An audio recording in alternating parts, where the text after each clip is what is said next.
Graça e paz, meus irmãos. Bom dia. Espero que todos estejam bem, todos estejam em casa, se cuidando, né, se protegendo aí. Desejo a todos um excelente domingo de Páscoa, que possamos não somente ter um tempo em família, em comunhão, mas também o entendimento do que foi feito nesse dia, né? O entendimento de Jesus, de aquilo que foi feito a nosso favor. Essa é a nossa verdadeira Páscoa. Amém? Estamos aqui para mais uma aula especial, uma aula que eu trouxe um convidado aqui para ter um tempo conosco, um tempo de conversa, um tempo de aprendizado. Hoje nós vamos falar acerca do judaísmo e a igreja cristã. Eu trouxe aqui um amigo meu, um irmão que Deus tem me dado, tem me ajudado nesses dias lá na faculdade, desde o primeiro ano, juntamente com o Jonas. E tem sido um professor, um mestre de Deus na minha vida, um cara que tem um entendimento muito grande, tem me abençoado acerca disso. Eu trouxe ele aqui para estar falando conosco, nos ensinando acerca do judaísmo. Para mim, hoje, dentro do meu vínculo de conhecimento, é uma das pessoas que mais conhece, né, acerca disso, da cultura, do entendimento, tem investido tempo em estudar isso. Com certeza, creio que vai nos agregar muito. Vou passar aqui para ele o microfone, para ele se apresentar para vocês e para a gente dar início aqui à nossa escola. Amém? Graça e paz, bom dia a todos. Meu nome é Thiago. Ele fez algumas apresentações da minha pessoa. Não é tudo isso não, tá? Mas nós estamos aprendendo juntos. É um amigo, um irmão que eu tenho um grande apreço. E nós aprendemos muito, não só na faculdade, mas no dia a dia. Tá? Eu sou da Assembleia de Deus do Ministério do Rio de Janeiro. Trago aqui o abraço do meu pastor para todos, tá? E junto nós vamos aprender um pouco hoje sobre a questão do judaísmo. Vamos fazer adentrar em alguns assuntos que são importantes para nós. Hoje é comemorado o dia da Páscoa. Eu queria dar uma feliz Páscoa para todos, que vocês estejam bem com as suas famílias, bem acolhidos, e que esse dia de hoje seja proveitoso, né? Não só na questão do conhecimento, mas também o seu dia na sua residência com a tua família, tá bom? Vou retornar aqui para o nosso Bispo Marcos, né? Ele vai dar continuidade e nós vamos fazer um bate-papo aqui. Amém. Isso aí, respeito o bispo. Então, irmãos, eu acho que uma coisa que nesses dias Deus tem colocado no meu coração, né? A gente tem visto muito isso, quanto a origem judaica, né? As coisas judaicas, né? Tem entrado dentro das igrejas, né? Nós vemos a bandeira, nós vemos tantos outros símbolos, o shofar e tudo mais. Então nós queremos aqui, é óbvio que é um assunto muito profundo, né? Uma cultura que existe antes da nossa, né? Tem mais tempo que a nossa. Então é algo que para a gente tratar todos os pontos, tratá-la de forma bem específica, a gente demoraria aí um bom tempo, né? Muito mais do que nós podemos dispor agora de uma aula, para que também não fique algo cansativo. Acho que nós vamos tentar colocar aqui os principais pontos, aquilo que nós temos visto, aquilo que tem nos influenciado, aquilo que tem estado dentro do nosso meio, para que a gente possa ter um entendimento. Porque por mais que tenha pessoas que falam que nós não precisamos buscar o entendimento, né, que nós precisamos apenas buscar a presença de Deus e algo assim do tipo, nós entendemos que o conhecimento, que a inteligência, que o estudo, eles fazem parte, né, e que são também de extrema importância para o cristão, né, para o cristão. E vai ser um bate-papo que a gente vai ter aqui. Vamos, né, se você tiver alguma pergunta acerca disso, talvez, eu aprendi isso muito bem aqui na igreja, né, a questão da pergunta sempre vai ter uma resposta, sempre nós vamos ter uma resposta, né? Se a pessoa fazer uma pergunta e falar, não sei, é uma resposta. Talvez não é a resposta que você esperava, mas é uma resposta. Mas envie as suas perguntas para cá, para a gente ali no chat. A Andressa está aqui também conosco. E ela vai estar nos passando, vai estar nos falando aqui, vai estar nos comunicando. Talvez vamos tentar acompanhar aqui também pelos nossos celulares, mas a ideia é que a gente foque aqui. Então, se você tiver alguma pergunta, alguma dúvida, você manda ali. Se nós conseguirmos, né, tiver dentro do nosso entendimento aqui, responder. Nós respondemos também tranquilamente. A gente vai fazer esse momento aí de perguntas. Se tiver, senão nós dois aqui vamos tocando mesmo. Vai falando 2, 3 horas aqui, tranquilo. Beleza? Tiago, eu acho que seria interessante para nós começarmos, né? Primeiramente a orar, porque somos crentes, né? Eu já ia começar aqui, mas me lembrei aqui da oração, que é importante. Amém? Senhor Deus, obrigado, Pai. Somos gratos pelo dia de hoje, por aquilo que representa, porque sabemos que aquilo que o Senhor fez por nós, o Senhor é o Cordeiro, o Senhor é o nosso Cordeiro Pascual, o Senhor é o nosso Cordeiro da passagem. O Senhor é que fez que a morte que nos veio através do pecado, Senhor, fosse remida, os nossos pecados fossem pagos, Senhor Deus, naquela cruz, pelo Teu sacrifício, pelo Teu sangue. Por isso nós somos gratos. Queremos nessa manhã, Senhor Deus, glorificar somente o Teu nome, que o Teu reino venha crescer, Senhor Deus, que as pessoas venham conhecer mais do Senhor e que nós tenhamos o entendimento de falar aquilo que o Senhor reservou para essas pessoas, que o Senhor use a nossa boca, que o Senhor enche o nosso entendimento com os Teus pensamentos, com aquilo que o Senhor deseja que nós venhamos a falar nesta manhã. Em nome de Jesus, nos abençoe e abençoe a todos aqueles que estão nos assistindo. Eu te peço, Pai, agradecido. Em nome de Jesus. Amém. Amém, meus irmãos. Então, acho que seria bom para começar por uma introdução. Queria que o Tiago nos dissesse, né, quais a origem do judaísmo, as principais linhas, né, e a diferença. Hoje a gente conversou, semana retrasada, eu acredito, nos últimos dias de aula, né, que é uma curiosidade que eu particularmente não sabia, né, hoje, como é que está Israel hoje, como é que é essa linha de pensamento lá, né, israelita, judeu, hebreu. Então eu vou pedir para ele explicar, começando com a origem e passando para as principais linhas na época ali de Jesus e indo até agora os tempos de hoje, ok? Nós conversamos bastante sobre, até foi um dos assuntos que nós tivemos em aula, e foi uma dúvida que foi levantada sobre a diferença entre israelita, israelense, judeu, como surgiu os hebreus. Vou tentar ser o mais breve, fazer uma introdução para nós entendermos. Essa história se inicia com Abraão. Abraão é o pai do monoteísmo das religiões, de certa forma do islamismo e também do cristianismo com o judaísmo. Mas quando Abraão sai da sua terra, ele tem um contato com o Deus único. Esse Deus único faz promessas a ele e então surge o monoteísmo. A palavra hebreu, ela vem possivelmente de Éber, que é da linhagem que Abraão segue. Abraão é filho de Tera e também tem como seu antepassado Éber. Então, possivelmente, Hebron, hebreu, surge dessa linha, porque é da linha de Abraão. Então, dali de Abraão até Jacó é mencionado como hebreus. Então, todas as vezes que vermos na Bíblia, nos livros, o termo hebreu, ele vai se relacionar a este período. Então, dentro deste período, nós vamos perceber que a linha abraâmica vai ser tratada como hebraica ou hebreu.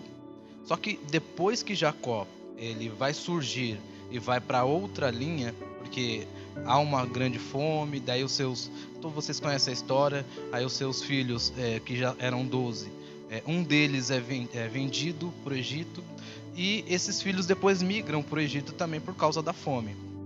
Dali, o Jacó teve o seu nome mudado em um certo período da Bíblia. Seu nome deixou de ser Jacó e se tornou Israel. Por esse motivo de Jacó, que já não era mais Jacó, agora era Israel, ele tem o seu nome mudado. Então, os hebreus passaram a se chamar israelitas. Mesmo sendo dividido em tribos e não tendo uma nação própria, ele já tinha o seu termo chamado de israelita. Bom, esse termo israelita ficou mais forte quando eles retornam para sua terra através de Moisés, porque daí cada um da sua tribo tinha a sua terra, aí começaram a criar os seus próprios costumes, né? Começaram a ter a sua própria liturgia. Algum desses filhos não tinha uma terra própria, como é o caso de Levi. Os levitas eram os que cuidavam da casa do Senhor, do tabernáculo, depois do templo, e eles tinham algumas outras regalias que não tinha as outras tribos. Bom, e dali então de hebreu israelita, há as guerras que é evidente na Bíblia. O povo é dividido, o reino do norte, que era o reino que ficou com 10 tribos depois da morte de Salomão, e o reino do sul, que é Judá, que ficou as 2 tribos, que é Judá e Benjamim. Depois de todos esses fatos, o povo do norte, em 723, eles caem, e depois o reino do sul, em 586, também cai. Isso antes de Cristo. Então, o que sobrou do reino do sul, que era de Judá, foi chamado-se de judeu. Então, esses judeus que restaram, alguns foram para a Babilônia e outros ficaram nos escombros de Judá. Então já não tinha mais templo, já não tinha mais terra e já não tinha mais condição de vida. O que é importante nós entendermos então é que o termo israelita já não é mais um termo usado. Hoje quem nasce no estado de Israel é chamado de israelense. Por que é chamado de israelense? Porque nasce no estado de Israel. Para nós entendermos que é muito importante, né, Marcos? Que quem nasce agora em Israel é israelense e não necessariamente um judeu. Alguém pode nascer israelense e ter uma outra denominação filosófica ou então religiosa. Ele pode se tornar talvez um muçulmano, pode se tornar um cristão e ser israelense. Como também hoje pode ter um brasileiro e ter uma genealogia judaica e se tornar um judeu. Então, o judaísmo não é necessariamente um ponto de nacionalidade, mas agora é um ponto religioso. Então, essa é a origem dos nomes, tanto hebreu, israelita, israelense e judeu. A outra pergunta que ficou em cima, ou é só essa daí mesmo? Uma outra pergunta junto, né? Das ramificações. Isso, das principais linhas, na época de Jesus haviam 4. Os zelotes, os essênios, saduceus e fariseus. Dessas linhas, nós vemos que 2 eram muito ascendentes, principalmente no ministério de Jesus, que eram os fariseus e os saduceus. Essas 2 linhas, elas tinham grande força por causa do templo, só que uma delas que teve mais, que conseguiu se sustentar, que era o farisaísmo. Os fariseus, que era uma das linhas. Jesus possivelmente seguia mais próximo dessas 4, seria o farisaísmo, tá? Até pela sua vestimenta, a sua forma de pensar, a escola ao qual ele foi formado, possivelmente ele tinha mais ascendência farisaica. Elas não sobreviveram muito tempo, e hoje, você perguntou de algumas linhas de hoje, é isso mesmo, né? Hoje nós vemos que tem uma ramificação muito grande do judaísmo. Uma delas, por exemplo, é os messiânicos, os Bnei Noah, que chama os filhos de Noé. Também tem a linha ortodoxa, tem a linha cabalística. Então tem diversas linhas. Assim como ramificou muito o cristianismo, o judaísmo também ficou ramificado. Não sei se eu respondi todas as perguntas. Tá em cima aí? Agora eu vou passar para o meu mestre de novo aqui. Irmãos, muito interessante isso que o Thiago falou, para a gente, falando mais um pouquinho aqui, analisar alguns pontos, né? Quero tentar ser o mais prático possível, não ficar sendo muito, né? Mas assim, se a gente for parar para analisar na época de Jesus, você for analisar a história, né? Quando Jesus, ele começa ali o seu ministério, era o Império Romano ali que estava, né? Colocando ali sua força e tudo mais. Eu acho que você consegue ver isso em muitos filmes, né?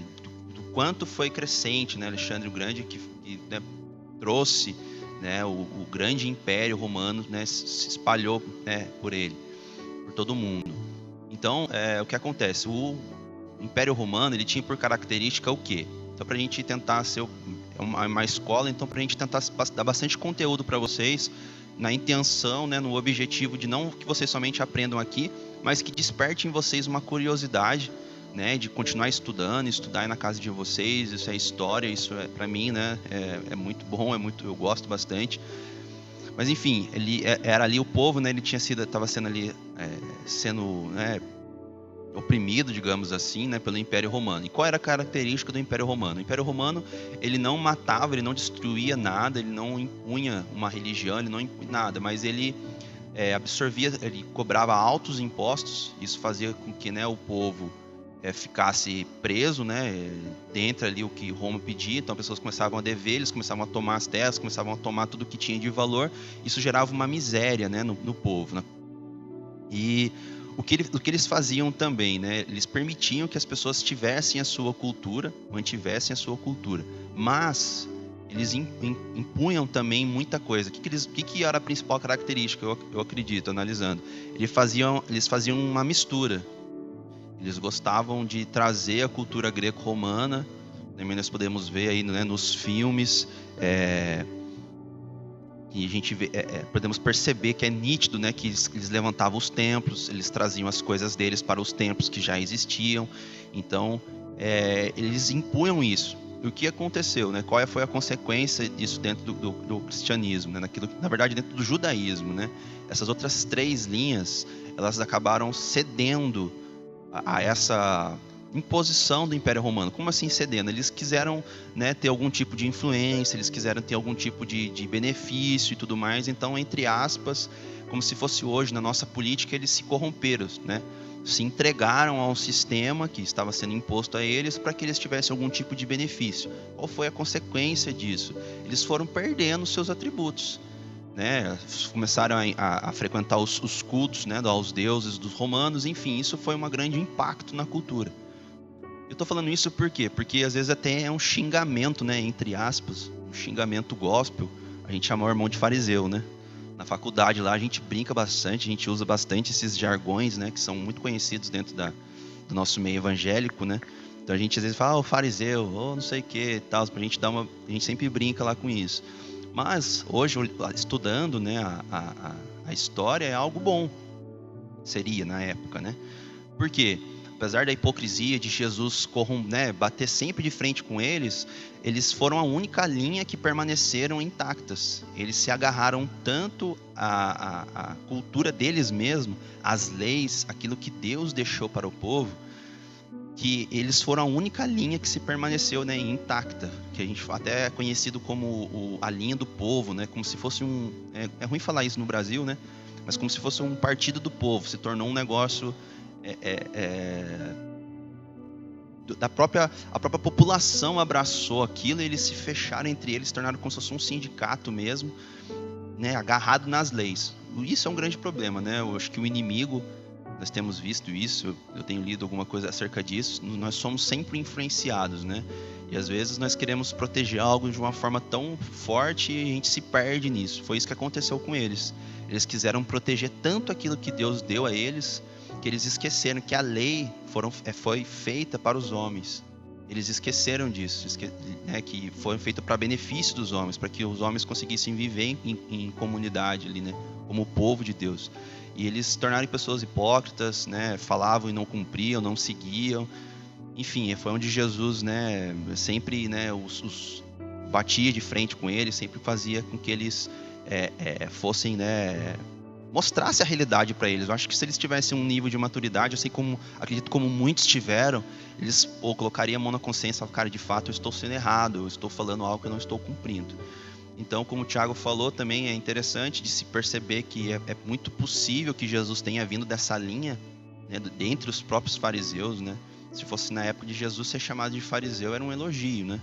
Então, é possível que Jesus tenha vindo dessa linha.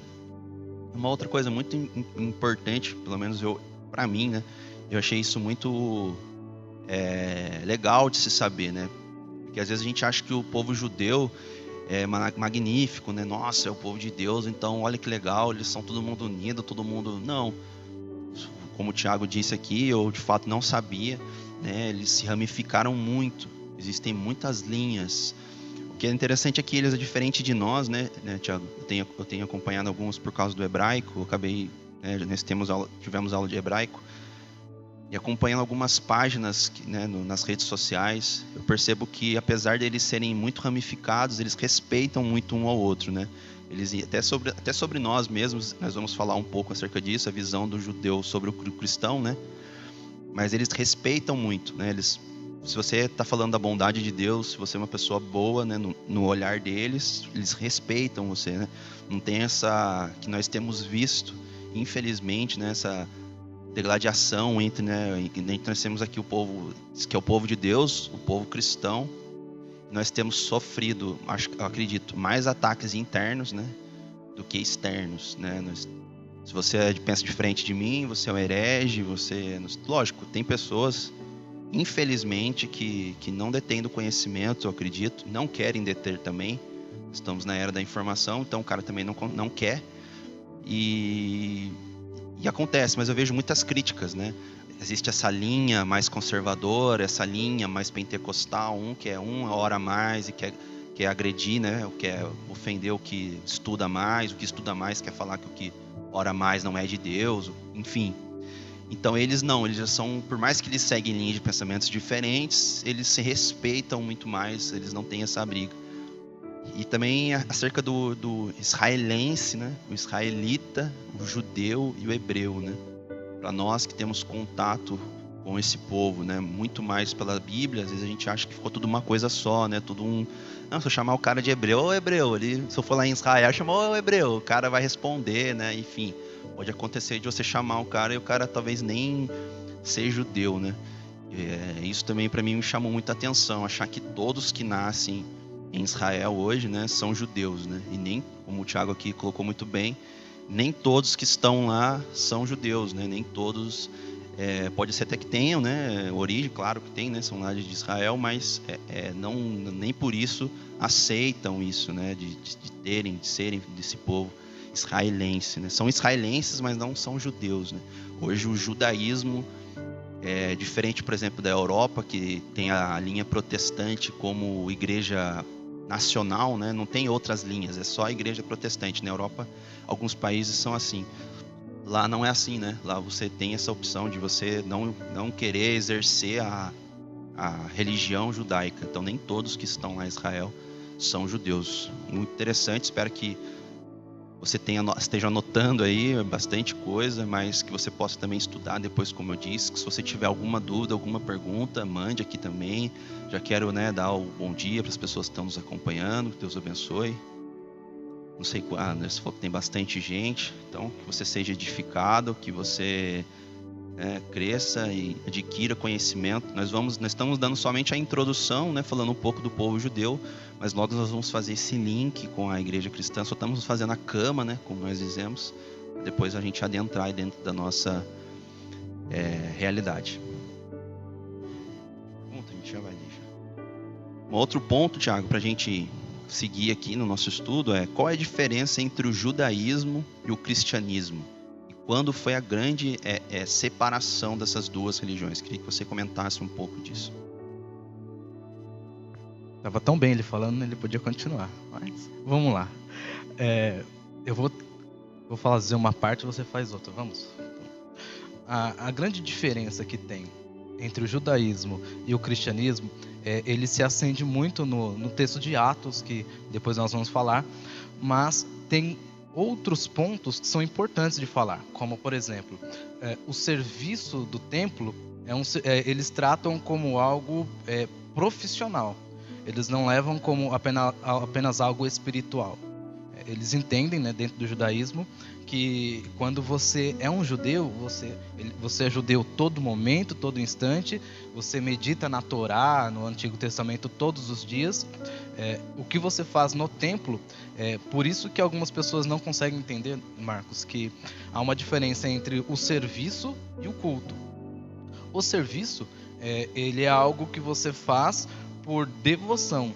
Por isso que as rezas, elas são contínuas e às vezes não muda. Se você olhar necessariamente em alguns canais do YouTube, né, alguns canais que estão nas redes sociais, que não muda. As rezas são iguais, o Sidur é igual, a forma de olhar o Seder, que é o jantar da Páscoa que teve para eles no dia de ontem, é igual todos os anos.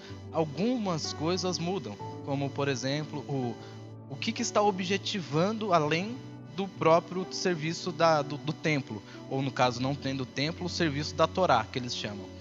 O que é importante que eles entendem é que eles são judeus, eles vivem o judaísmo, e aquele serviço é um serviço que Deus deu para eles. Além daquilo, eles têm o culto deles na casa deles, no dia a dia, eles meditam, falam da palavra o dia todo, né, do Pentateuco. Isso muda muito em sentido ao cristianismo. Necessariamente acho que não deveria ter mudado tanto, mas muda. Porque no cristianismo nós temos um princípio diferente.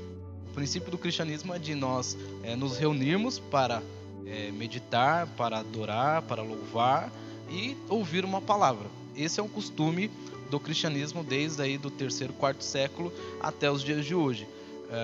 E eles têm esse tipo de... O cristianismo puxou muito a questão da doutrina de como adorar, de como ouvir, de como lecionar, de como compartilhar da palavra, muito algumas coisas do judaísmo. Mas nós nos migramos simplesmente dessa parte. O cristianismo, a partir do 3º, 4º século, ele rompeu de vez com o judaísmo. Algumas coisas como, por exemplo, trindade, como dentro dos concílios, as formas de culto, de como é feita a parte episcopal, a liturgia, a doutrina. Então ali foi feita essa grande separação. Mas o princípio de adoração, a ideia era ser o mesmo. Tanto que, quando você vê, por exemplo, no texto de Salmos, a maioria dos louvores antigos tem muita base dos Salmos, porque os Salmos são os louvores do judaísmo, tá? Então, por isso que nós vemos esses pontos, essa diferença entre o judaísmo e o cristianismo, ele tem essa grande parte. Entretanto, no judaísmo, eles não fazem essa ramificação como tem no cristianismo, no sentido de pensar. O Marcos colocou uma coisa muito boa, que quando no judaísmo existe um grande respeito. Eu conheço judeu ortodoxo e conheço judeu também messiânico. Nenhum fala mal do outro, isso é ponto. Agora, dentro do cristianismo, se você não falar, parece que você ainda parece que é conivente, né? E não, na verdade tem que haver o respeito, tem que haver o bom senso e respeitar as diferenças, né? Uma coisa importante que eu estava lendo, eu acho que é muito bom você saber disso também. O judaísmo não tem o condão, não tem a ideia, não tem o princípio de converter ninguém. Você não vê um judeu falando assim, você precisa se converter ao judaísmo. Eles não pensam assim. Eles pensam que quando você começa a meditar na lei, quando você começa a pensar de como Deus te ama e quanto Ele quer que você medite na palavra dele, isso é porque você está se achegando a Ele, então você está se tornando um judeu. A conversão em si, né, nós vamos falar um pouquinho mais sobre circuncisão, não circuncisão mais para frente, mas a conversão em si, ela não é tão necessária quanto nós, dentro do cristianismo, aprendemos isso por diversos anos, né? Levantar a mão, de reconhecer que Jesus é o Salvador, essa confissão pública, né? Então, existe essa grande diferença. Ficou claro a resposta? Ele fez uma outra parte que é sobre a questão... Isso. A grande separação eu mencionei sobre, então, dos concílios do 3º e 4º século, mas bem antes também teve a questão do primeiro concílio, que foi de Atos 15. Você quer falar um pouquinho sobre Atos 15? Ele é o cara para falar, então eu vou deixar para ele. É que se ele falasse, eu ia ficar sem o que falar aqui, né, irmão? Daí ia ficar feio para mim. Mas brincadeiras à parte, acho que eu estava lendo, pesquisando sobre isso. Foi a grande separação. Acho que o Thiago depois ele pode até ler o Romanos, que complementa o Atos, né?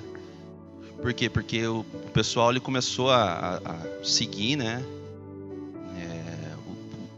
O ensino cristão, né? O ensino de Jesus. Muito importante, irmãos. Eu acho que isso é um assunto que tem me intrigado muito. A questão da influência, né?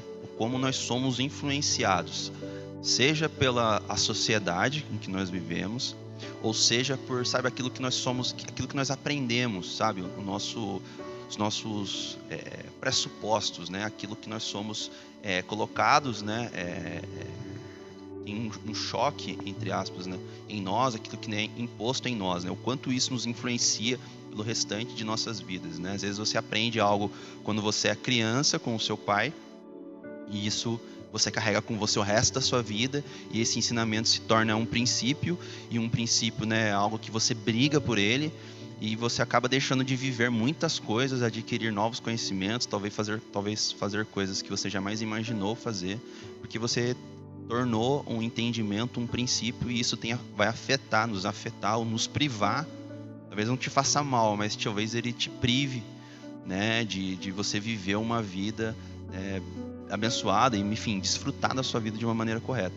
E qual foi a influência, né? O judaísmo ele era algo tão profundo, se você for para analisar, né, acho que talvez a gente não pare para pensar nisso, mas primeiramente o cristianismo ele foi imposto para os judeus, né? Você percebe que até é óbvio que quem é levantado primeiramente para os gentios é Pedro. Todavia, Pedro não cumpre, né, esse chamado. Ele não vai e começa a pregar para os gentios. E ele tem Paulo ali, ele até enfrenta, né, ele passa até por um confronto ali com Paulo. Porque Paulo fala para ele, pô, cara, quando você está com os gentios, você se comporta como os gentios. Quando você está com os judeus, você se comporta com os judeus. Mas você está dando preferência aos judeus, né? Então, ou seja, o cristianismo em si, pelos apóstolos no início, ele não foi entregue aos gentios de uma forma assim evangelística, digamos, né? Eles não saíram, vamos para todo mundo. Não, eles ficaram ali entre eles mesmos. Sabe, como nós, né? Eu acho. Às vezes nós nos convertemos, né? E ao invés de nós anunciarmos o evangelho a todos que nós conhecemos, nós queremos primeiro trazer os nossos amigos, né? Os nossos familiares, as pessoas que estão próximos a nós, quando não somente eles, mas todos deveriam, né, ter esse contato, ter essa apresentação ao cristianismo, porque nós entendemos que é algo maravilhoso da parte de Deus. Mas retornando ali à questão, em Atos 15, mostra que os discípulos, né, eram muitos além dos 12 apóstolos que Jesus possuía, né? Os mais próximos eram os 12, sim, mas ele possuía outros discípulos, a Bíblia mostra isso, até tem os 40 que ele envia, depois ele envia os 12. E, enfim, eles começam a sair e pregar o evangelho para as pessoas, né, falar sobre o cristianismo. E gera-se o quê? Eles começam a falar, isso é o famoso telefone sem fio, né? A gente começa falando uma coisa aqui, que chega lá na frente é outra totalmente diferente. Eles começam a pregar sobre a circuncisão, que é uma característica, né, do judaísmo, né? Ou seja, toda criança tem que passar ali, né, pela circuncisão, né? Então eles começaram a pregar isso. E você imagina, depois o Tiago vai falar acerca do respaldo bíblico acerca disso, mas vamos colocar ali pelo lado prático, que é o lado onde eu gosto bastante de ir. Você já adulto, eu aqui com os meus 26 anos, vinha alguém, cara, esse aqui é o cristianismo, pô, eu gostei muito, pô, legal, cara, Jesus, legal, cara, o Espírito Santo toca meu coração, pô, que bacana. Aí o cara fala, o seguinte, agora você tem que passar pela circuncisão. Você imagina a cabeça dos homens naquela época, né? O cara falar pra você, o cara com 20 e poucos anos, já uma pessoa adulta, porque ali era o quê? Era uma questão de entendimento. Uma criança provavelmente não consegue ter entendimento sobre isso. Então as pessoas que se convertiam naquela época, eu quero entender que a grande maioria eram pessoas que entendiam, né? Óbvio, eram convencidos pelo Espírito Santo, é óbvio que tinha todo esse mover, que tinha todo esse trabalhar, mas também a primeira parte que eles entendiam. Passava pela mente deles, eles conseguiam entender aquilo que Jesus fez, aquilo que Jesus é, e por isso se convertiam ao cristianismo. Então já pensou essas pessoas, você chegar hoje numa escola, no ensino médio, óbvio que são outras pessoas, mas vamos entender só para a gente colocar esse contexto, num ensino médio, não é? Garotos ali, eu acho que dos 15 aos 17 anos, e falar para eles, vocês entenderam? Entendemos, legal, legal, bacana. Então é o seguinte, a faca já está aqui, cola aqui que a gente vai circuncisar vocês. Ficou então peraí. Então hoje se a gente fala, tem que, você gosta, pô, irmãos, estão vindo no culto, bacana, top, então tem que ofertar, tem que dar os dízimos pra gente, o pessoal já, então peraí. Você imagina chegar lá e falar, vamos passar a faca na turma aí. Como é que a gente como é que a galera recebeu essa mensagem? E aí houve uma grande discussão, né? Pô, cara, eu acredito que um dos principais motivos, porque se fala muito da circuncisão no texto, aconselho você a ler Atos 15, e ali ficou aquela confusão, faz, não faz, não é, e eles voltam para Jerusalém, se reúnem com os apóstolos ali, com os principais líderes, ali até aparece Tiago, irmão de Jesus, que era um dos pilares de Jerusalém, né, um dos líderes, acredita-se até que o líder da igreja de Jerusalém tenha sido ele, e ali há aquela grande discussão, né? E no final das contas, levanta-se Pedro e o próprio Tiago mesmo para dar uma resolvida, senão o pessoal é igual hoje, né? Ia ficar discutindo, ia falando ali, não ia resolver nada. E eles determinam, né, que somente para, se não, o Tiago pode me ajudar aqui, era para se abster, né, se afastar das relações sexuais ilícitas. Okay? Então isso é algo muito importante, né? Nós somos ensinados desde sempre Relações sexuais ilícitas, eu acredito que isso engloba, né, a questão do adultério, a questão da prostituição, tudo isso, a fornicação, né, porque, como eu disse, era uma questão do Império Romano. Nós temos a deusa deles lá, Afrodite, né, que era uma deusa que os rituais eram muitos, né, era essa questão, né, da sensualidade, era, enfim. Então eu acredito que eles falam sobre isso, sobre a questão das relações sexuais ilícitas. Se não me falha a memória, alimentos consagrados a ídolos e que não podiam ser sufocados, não é isso? São essas duas principais coisas que eles batem em cima. Ou seja, alimentos oferecidos a ídolos e as relações sexuais ilícitas.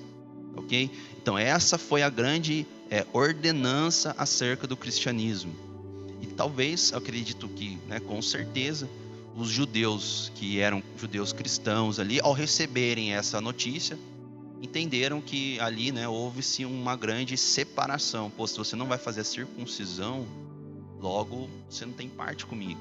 Se você for analisar Paulo, quando foi, né, recrutou Timóteo, ele circuncida Timóteo, porque Timóteo tinha um pai grego. Então, entre os judeus, é algo muito importante, né?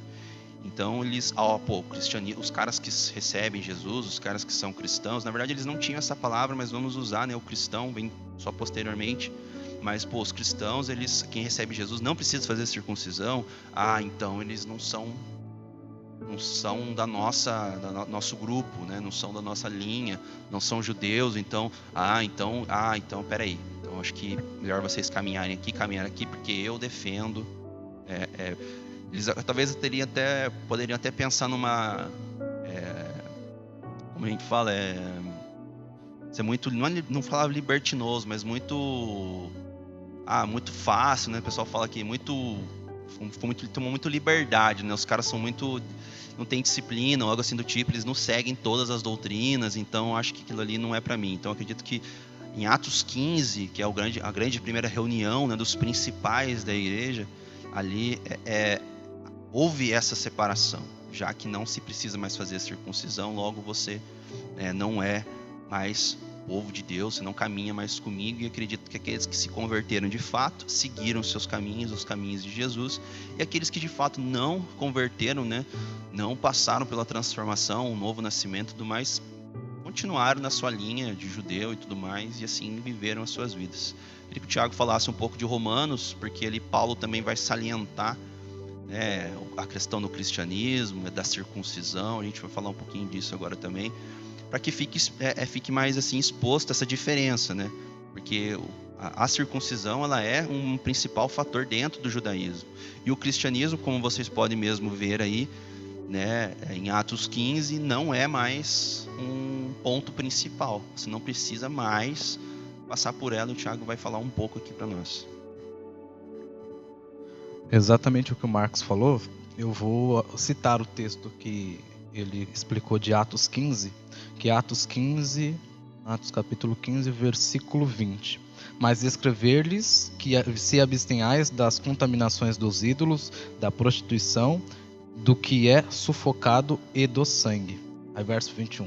Porque Moisés, desde os tempos antigos, tem em cada cidade que o pregue, e cada sábado é lido nas sinagogas.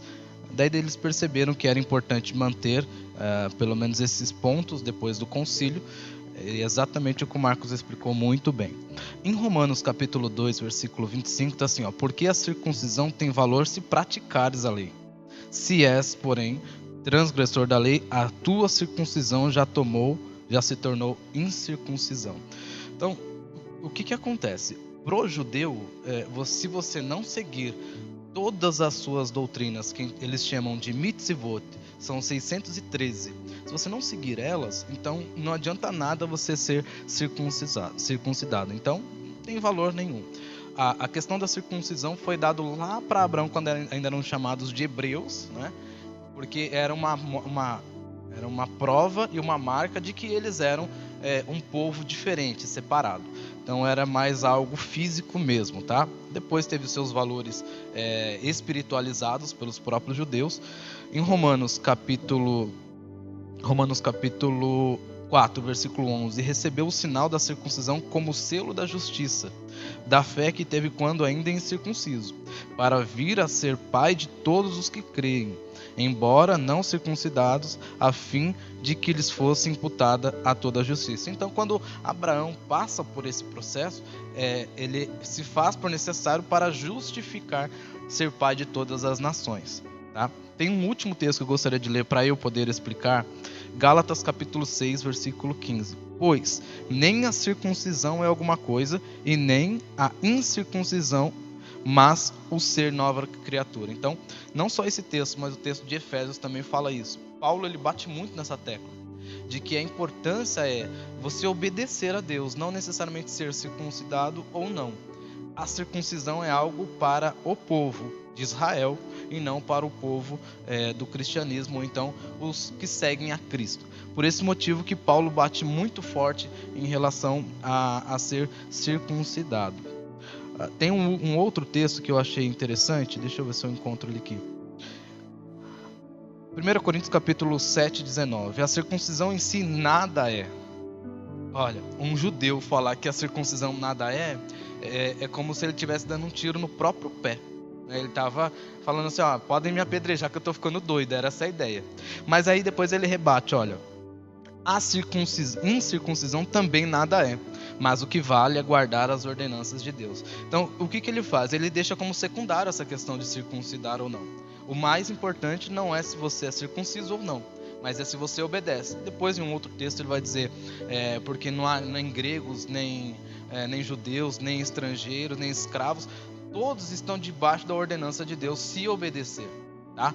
Então, a questão da circuncisão, ela é muito ligada a isso, certo? Bom, nós vamos para o último ponto, que é o ponto sobre os símbolos dentro da igreja, que é o ponto, acho que, principal, né, que nós conversamos muito, sobre os símbolos do judaísmo dentro da igreja. Até onde pode ou não pode, qual é o consenso, qual é o bom senso para usar, o que se deve ou não usar. Nós estudamos bastante sobre todos os símbolos judaicos, que não são poucos, né? Se eles já eram muito antes do exílio, pós o exílio babilônico ficou muito maior, né? Porque infelizmente toda vez que tem uma grande transformação cultural, traz também muitos benefícios e muitos malefícios. O povo judeu, ele trouxe muita coisa do exílio babilônico, né?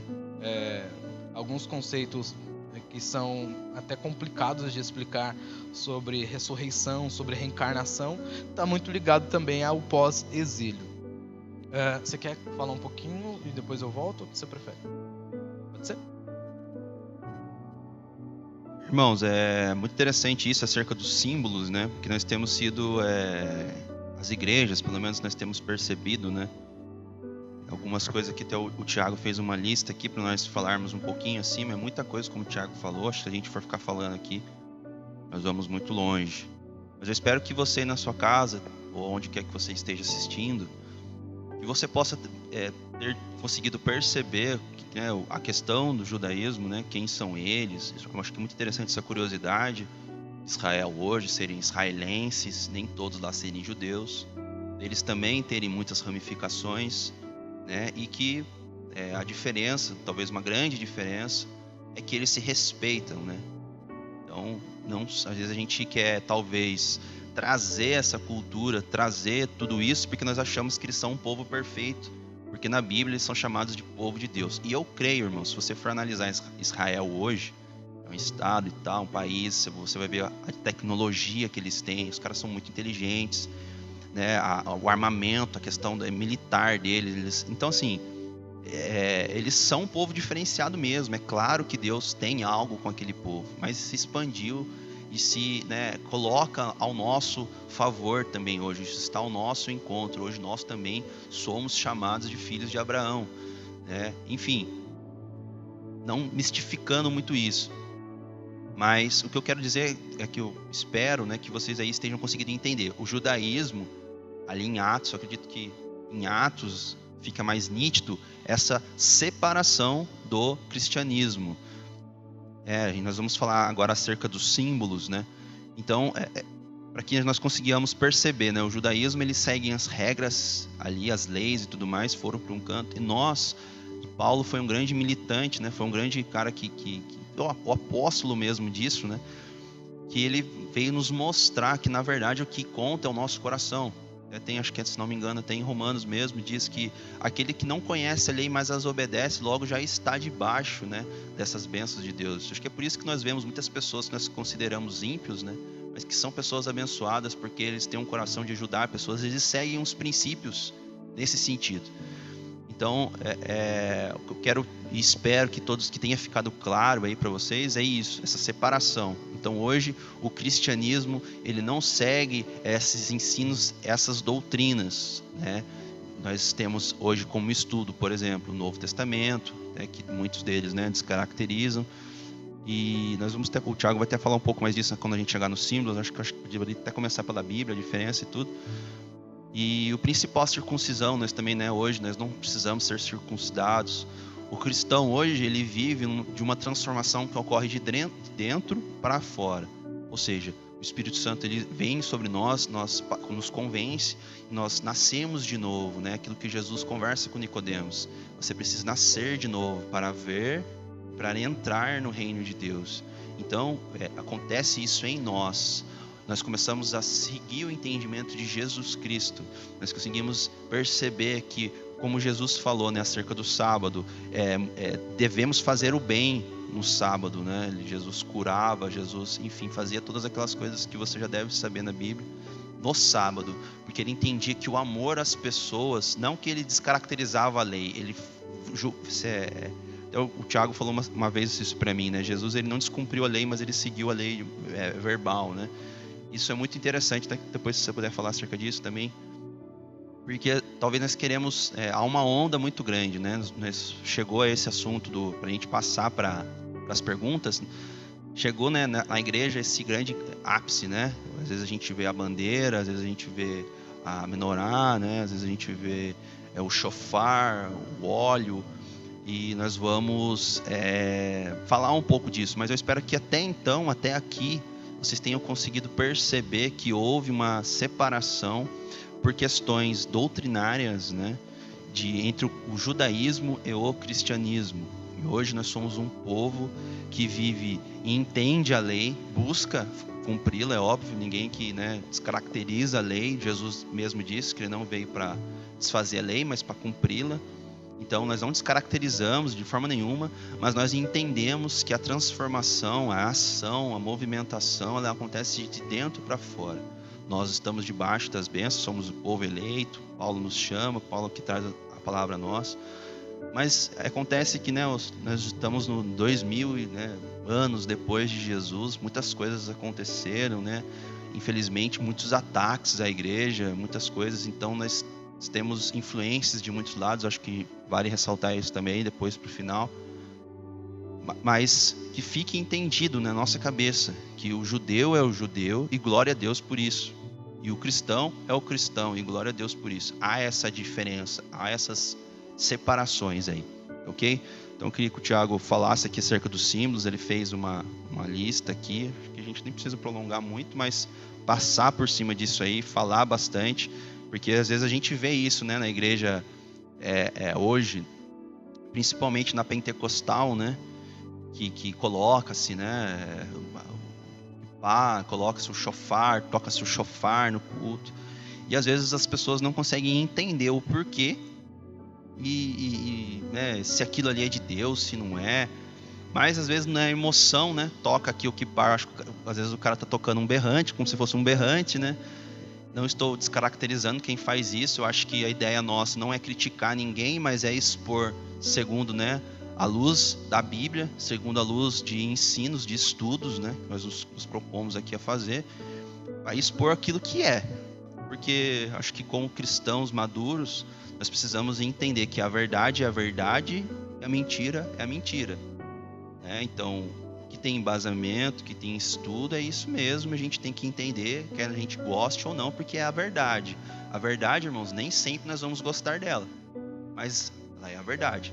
Então, temos que aprender, né, a entender e a lidar com essa realidade também. Então, nós estamos falando aqui, estamos expondo né, segundo a luz, a estudos, né, em coisas que nós, né, nos aprendemos na faculdade, aos nossos ensinamentos que nós temos lá, né?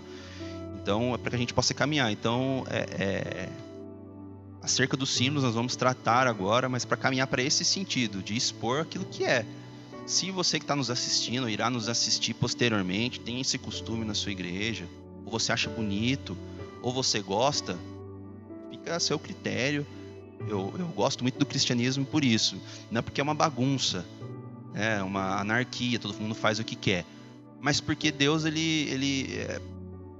pode ser talvez que eu fale um pouco, né? Mas ele te dá liberdade para você fazer o que você quiser. Agora, se você vai estar vivendo uma mentira, aí você não pode culpar Deus.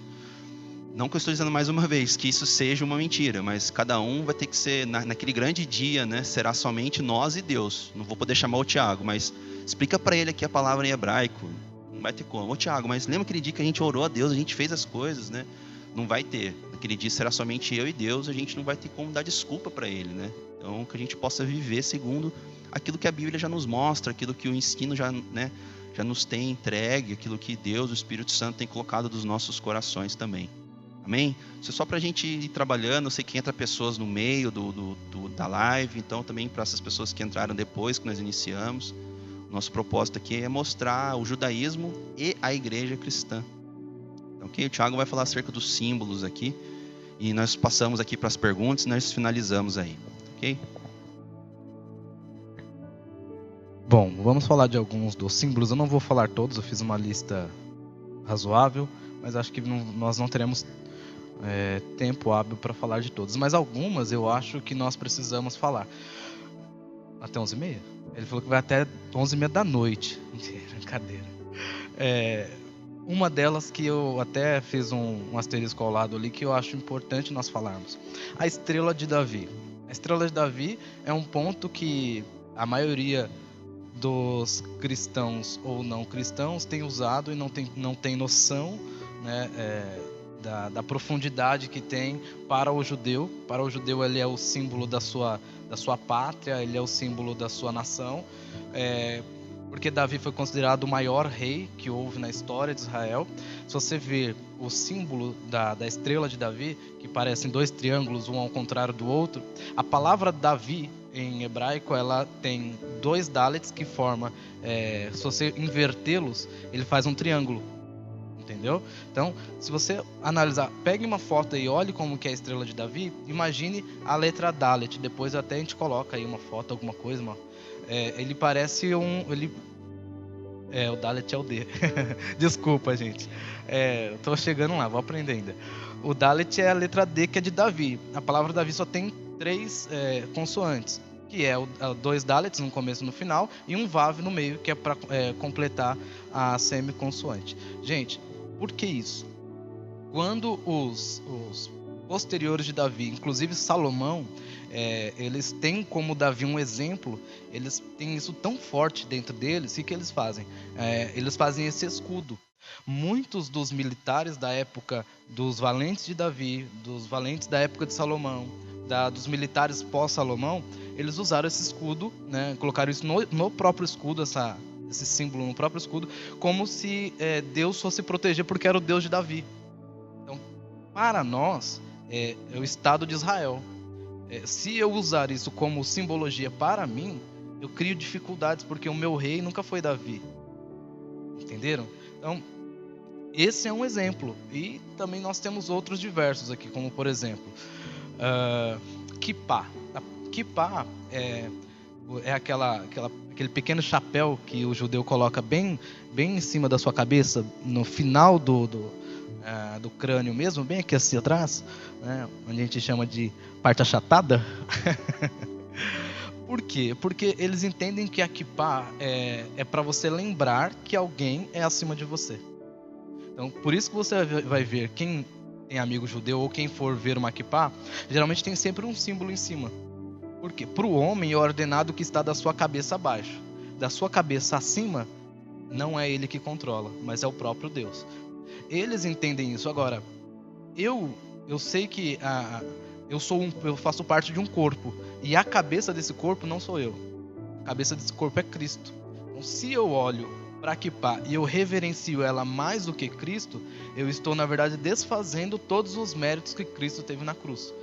Eu estou dizendo que a kippah não serve? Não, eu estou dizendo que a kippah, ele é um equipamento, ele é uma ferramenta, ele é um utensílio dos judeus para lembrar, e todas as vezes que eles olharam um para o outro, eles vão saber que tem alguém que está acima dele, mesmo ele sendo um judeu, mesmo ele sendo talvez um sacerdote, mesmo ele sendo alguém separado, ele ainda assim não passa de um ser humano. Então essa é a ideia da kippah. Vamos para outra. Menorá. Menorá, por exemplo, menorá é o candelabro. Ela tem 7 hastes ou 7 braços. Ela representa parte do tabernáculo, da parte interna do santo lugar. A menorá, ela tem um símbolo para nós do cristianismo como o Espírito de Deus. Por quê? Porque no texto de Apocalipse diz que os 7 Espíritos de Deus, então representa o Espírito Santo. Para os judeus, essa menorá, ela tem um significado de luz, de força, porque a menorá ela era acendida e quando apagava-se a menorá, então significava que tinha acabado o dia. Então tinha um símbolo judaico em relação que Deus é a luz para eles. Vocês entendem? Inclusive tem algo muito interessante dentro da menorá, que é eu até anotei aqui, é o Hanukkah. Hanukkah é um candelabro de 9 braços. Porque houve uma época quando eu acho que foi o templo de Jerusalém, eu até anotei aqui, deixa eu ver se é isso mesmo. A libertação do templo. O templo ficou preso pelos gregos uma certa época. E para libertar, eles fizeram uma oração, colocaram o óleo, né, um azeite, sobre o candelabro e acenderam as luzes. Geralmente o azeite que era colocado era para durar um dia. Duraram 9 dias. Para eles isso foi um milagre, porque não era para durar tudo isso. Então eles fizeram essa Hanukkah, que é uma espécie de candelabro com 9 braços, para relembrar que Deus estava com eles e ajudou a libertar o templo. Agora, se nós trazemos isso para o cristianismo, qual é a vantagem? Sendo que o nosso maior libertador já morreu e ressuscitou. Assim, eu estou falando para nós pensarmos, como cristão. O candelabro, qual a importância dele? Entende? Então, quando nós olhamos o candelabro, a menorá, nós olhamos os utensílios do tabernáculo, ele é importante para aquele momento. E ele é uma sombra para o que nós temos hoje. Hoje eu não preciso de candelabro porque tem o Espírito de Deus. Eu não preciso da menorá porque o Espírito de Deus já está em mim. Porque o próprio Paulo fala que nós somos o templo do Espírito. Então eu não preciso de menorá, ele já está em mim, né? E como nós vemos outras coisas, um outro exemplo. Eu vejo cristãos comprando mezuzá. Já ouviu falar de mezuzá? Mezuzá é uma espécie de utensílio que se coloca no umbral da porta. Já viu? Que dentro dessa mezuzá, que é uma espécie como se fosse uma porção da palavra, tem o Shema Israel. Shema Israel é o texto base para os israelitas. Todas as vezes que eles vão fazer qualquer serviço, eles têm que mencionar o Shema Israel. Aí eu te pergunto, o Shema Israel, ele serve para nós até onde? Para lembrarmos do Deus de Jesus, que é o nosso Deus, que nós cremos que Jesus morreu e ressuscitou. Então a mezuzá, ela é um lembrete no umbral da porta. Bom, a palavra diz que eu tenho que guardar a palavra dele no meu coração. Então quer dizer que se eu tenho a mezuzá no umbral da minha porta, porque eu acho bonito, mas eu não tenho ela guardada no meu coração, ela não vale de nada. Esses utensílios que eu estou dizendo, são todos eles sagrados para o judeu, e nós não damos nenhum tipo de demérito. Isso é o talit. Não damos nenhum tipo de demérito para essas questões. É que para nós cristãos não tem essa utilidade. Ele acabou de perguntar do talit. Talit é uma espécie de lenço, um pano que fica sobre o ombro. O talit tem o talit gadol, que é o talit grande, que vai até praticamente a cintura um pouco abaixo, e tem o talit katon, que é um menorzinho que vem até a altura do peito. Tanto um quanto o outro tem a mesma utilidade. Eles só usam para fazer preces. Eu escutei um caso de uma pessoa que achou bonito e casou com um talit, mas não sabia o princípio. O talit é para uma prece ao Deus de Israel. Então quer dizer, ele casou sem entender o princípio do talit. que é importante para saber? O talit serve para lembrar só do que tem na borda. Sabe aquelas orlas que tem? Cada uma delas representa a lei.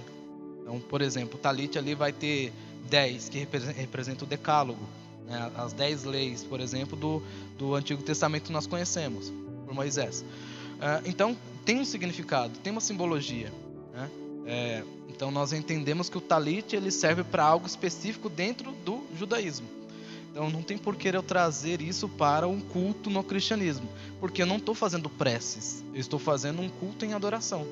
E prece é algo que já é marcado. Eu não trouxe o meu aqui, eu até ia trazer, mas eu tenho um Mazor judaico. O Mazor judaico ele conta desde o Rosh Hashanah, que é o início do encabeçamento do ano, até o fim de cada reza que tem que ser feita. Se eu não uso nenhuma delas, para que eu vou ter um talit? Agora, em respeito a um local, se você está indo conhecer e se ele te pede para colocar um talit, porque você está entrando dentro de uma sinagoga, por respeito coloque. Agora, se você não está dentro de uma sinagoga, está dentro de uma igreja, adorando a um Deus vivo, adorando a um Deus que não te obriga a usar nenhuma dessas, porque todas elas Jesus completou, que é o que eu vou explicar logo. Então não significa que você não precisa usar. Então seja o talit, seja kippá, seja qualquer outro utensílio que é diário, né, mezuzá, menorá, para o judeu, não tenha serventia para você para ser mais santo ou mais espiritual. Você já é espiritualizado pela morte na cruz do Calvário. É por isso que eu reforço sempre falando sobre a morte e ressurreição, tá? O Marcos me perguntou sobre a questão de completar a lei. Não é isso que você perguntou? O texto, quando Jesus fala eu não vim abrogar ou então negar, mas vim completar, a ideia de completar é de que ele cumpriu a lei e ele explicou o princípio da lei. Eu sempre uso como exemplo a questão de você passar no trânsito. Existe o sinal amarelo, existe o sinal vermelho e o verde. Se está no vermelho, você tem que explicar o princípio para uma criança ou para alguém que não conhece, né, alguém que veio da roça e nunca viu um semáforo, né, explicar o princípio por que é vermelho. Olha, vermelho porque é uma cor que é mais acentuada, você vai entender melhor que é a hora de parar. Então, o vermelho é naturalmente para parar. Então isso não só aqui no Brasil, mas em diversos locais você vai ver isso. Então você não só ensinou o que é semáforo, você ensinou o princípio do semáforo. Jesus fez exatamente isso. Ele não teve o condão de querer mostrar que a lei era importante. Ele quis mostrar o princípio da lei que era bom. É que as pessoas não entenderam o princípio dela. Ele usou isso de muito exemplo na mulher, no caso da mulher adúltera, quem não tem pecado atira a primeira pedra. Assim como ele usa em diversas outras formas. Isso, sobre o milho, ele acabou de mencionar, não sei se você conseguiu ouvir, sobre o que cai na terra não é mais do dono, é de alguém que está precisando. Então, o princípio da lei, não necessariamente o rigor da lei, mas o princípio dela. Acho que eu consegui explicar. Sim, a Bíblia, por exemplo, eu falo muito algumas coisas meio com nome esquisito. Fica tranquilo que depois o Marcos vai te explicar, né? Daí se o Marcos e o Jonas vai fazer uma live junto, eles vão explicar. Mas, por exemplo, o judeu, vou dizer o judeu messiânico, que é mais próximo de nós. O judeu messiânico, ele acredita na Torá, que a Torá são os 5 primeiros livros da Bíblia. Ele acredita no Tanakh, que é o Antigo Testamento, aí os profetas, são os livros poéticos e os livros históricos. Eles não são separados da mesma forma que a nossa, porque eles não têm os mesmos princípios que o nosso, tá? Só para você ter uma ideia, o último livro do Antigo Testamento termina em 2 Crônicas, e o nosso é em Malaquias. Eles têm a Brit Hadashah. Brit Hadashah é o Novo Testamento. Só que o Novo Testamento eles levam como fins informativos, porque o único texto que eles levam como base sagrada é a Torá. Que é os 5 primeiros livros que nós temos do Pentateuco. Um outro ponto também que eles usam muito são Midrash, o Talmud, que são comentários dentro da Torá. São rabinos que comentam textos da Torá e vão migrando de ponto em ponto, que era Talmud babilônico, transformou, por exemplo, no Midrash, que era o Midrash e o Guemará junto. Então, são pontos de comentários, só que eles levam isso muito a sério.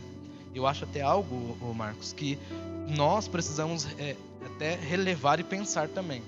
Quando nós temos grandes homens que temos hoje, como Hernando Dias Lopes e tantos outros que se dedicam em estudar, se eles fazem comentários, nós temos que trazer uma crítica construtiva, mas temos que observar com bastante propriedade. Não incriminar ele, falar que ele está certo ou errado. Porque os rabinos faziam isso, eles analisavam e interpretavam. Não faziam não faziam um Frankenstein do próprio texto. Mas eles entendiam o ponto de vista do outro rabino, mas eles traziam a interpretação deles em cima do que o rabino falou e em cima do texto que ele mencionou. Isso é importante de nós entendermos. Era um debate muito mais sadio, certo? Uma coisa que eu queria que o Thiago falasse, ele até separou aqui, para a gente passar para as perguntas finalmente, é a questão do shofar, né? Eu fui num lugar, numa outra congregação, numa outra igreja, e aquilo ali me chamou a atenção, né? O pessoal tocando ali o shofar. Eu que tenho essa questão militar, né? Essa questão que eu gosto, admiro bastante, essa questão do militarismo, né? Se você for analisar as guerras antigas, né? Até não é a mesma coisa, mas, por exemplo, até o povo viking mesmo se comunicava, né? Mas era uma trombeta, era um chifre mesmo ali, mas não era o mesmo princípio, óbvio.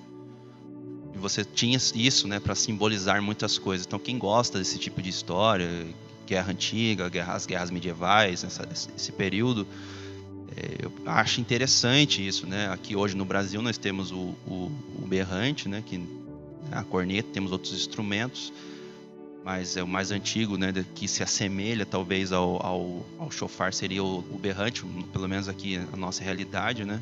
Nossa cidade aqui no interior. Então, eu queria que o Thiago falasse, ele separou aqui os tópicos aqui acerca do shofar, da utilização dele dentro da igreja, né?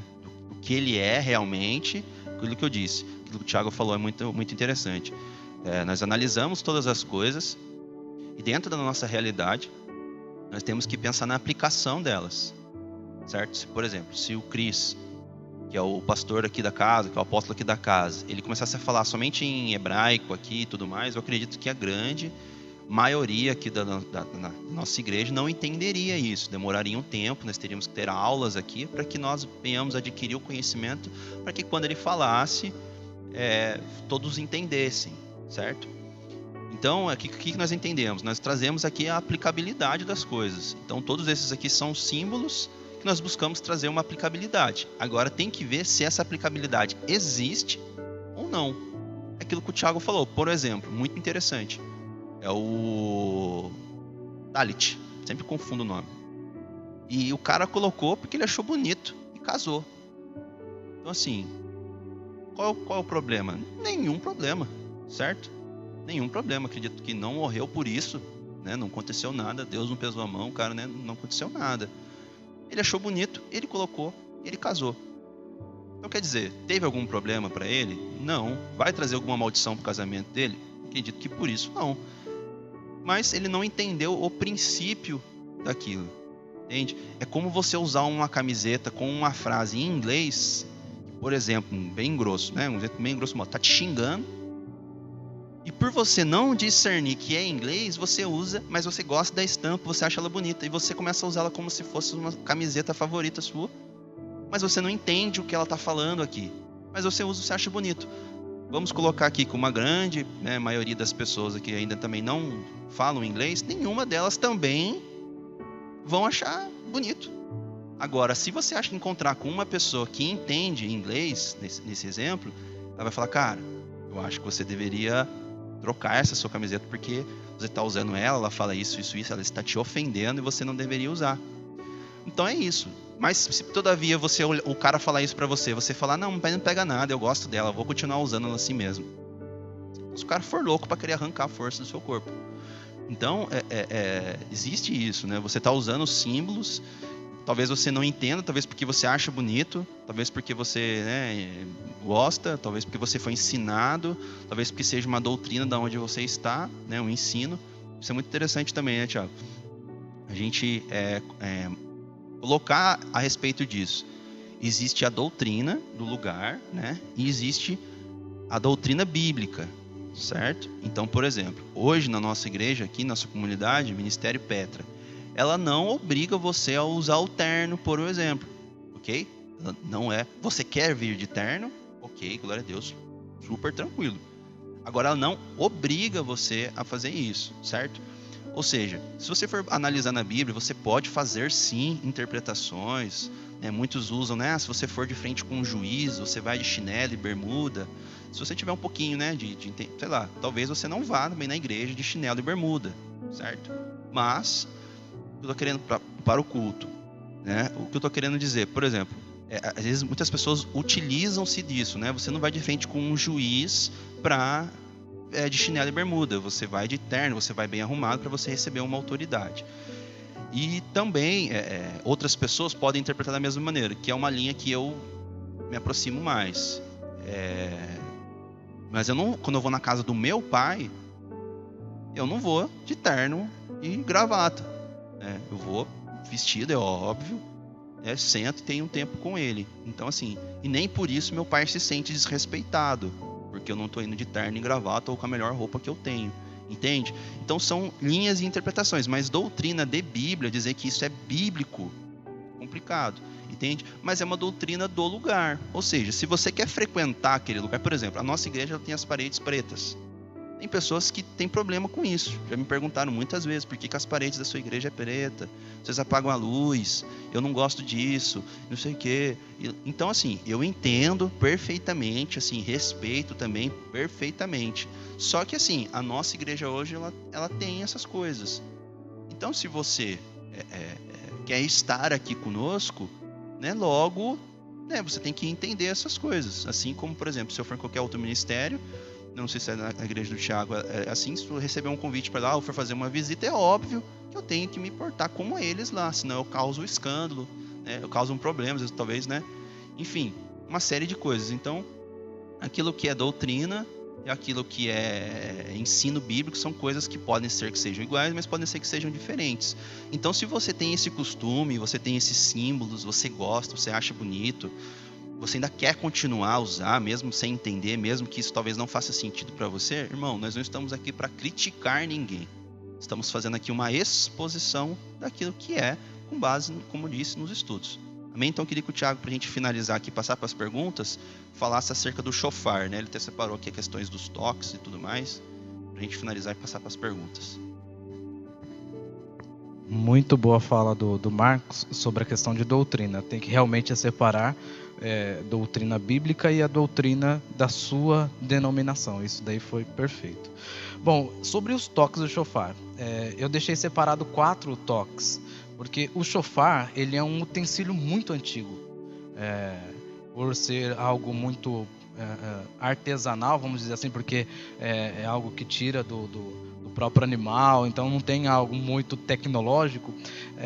Ele foi usado como há muitos anos atrás, na verdade há milênios atrás, como uma ferramenta de guerra, né, até para fomentar e amedrontar também os outros povos. Então o shofar era usado para anúncio de guerra, né? Então, se nós analisarmos, nós aqui no Brasil somos um país pacificador, somos um país que procuramos a neutralidade, então não tem motivo de guerra nem com o vizinho. Até demais, né? Então não temos essa ideia de usar o shofar para isso. O segundo ponto, que era para também anunciar um rei. Então, suponhamos, aconteceu a questão de Davi e depois Salomão entrou no reinado. Quando Salomão entra no reinado, o shofar é tocado para este princípio. Então, quer dizer, é um instrumento com objetivo. Eu não tenho um shofar na minha mesa ou na minha sala, lá pendurado, e falo assim, hoje eu acordei com a vontade de tocar um shofar. Não é um violão, né? Não é uma guitarra. É um utensílio próprio para alguns objetivos. O outro era para anunciar o rei, para levantar o povo de Israel. Em certos momentos, ele era para anunciar algo. Então, vamos dar um exemplo. O rei ou o sacerdote precisava anunciar algo. Na porta do tabernáculo, próximo ao templo, ele tocava o shofar. Então o povo sabia como se fosse um grande sino, né? Ele avisava que ia ter um anúncio de alguém muito importante, de algo que precisava ser decretado ou dito por alguém que era de suma importância, rei ou sacerdote. Então tinha esse princípio. Outro era para avisar o início de cada mês. Sabemos que o calendário judaico não é o nosso mesmo calendário, né? Nós usamos o solar, né? E lá é o lunar. Às vezes eu confundo, mas eu acho que é esse daí mesmo, o lunar, né? Então eles usam o lunar, então a quantidade de dias do mês é diferente e cada início de mês eles fazem o toque do shofar. E por último é para o anúncio do Messias. A era messiânica ela é conhecida pelo toque do shofar, a mesma referência que se é feito no toque da trombeta. É claro que a ideia de trombeta é o soar, não a trombeta específico, tá? Se for shofar, se for trombeta, a Bíblia diz trombeta em Apocalipse, isso é independente. A ideia é de que vai anunciar algo que vai acontecer, é o som, entendeu? Então, o shofar tem algo específico. Nós estamos no interior de São Paulo, tá? Eu não sou natural daqui, e aqui eu consegui ver berrantes, essas coisas que eu nunca tinha visto, né? E é interessante.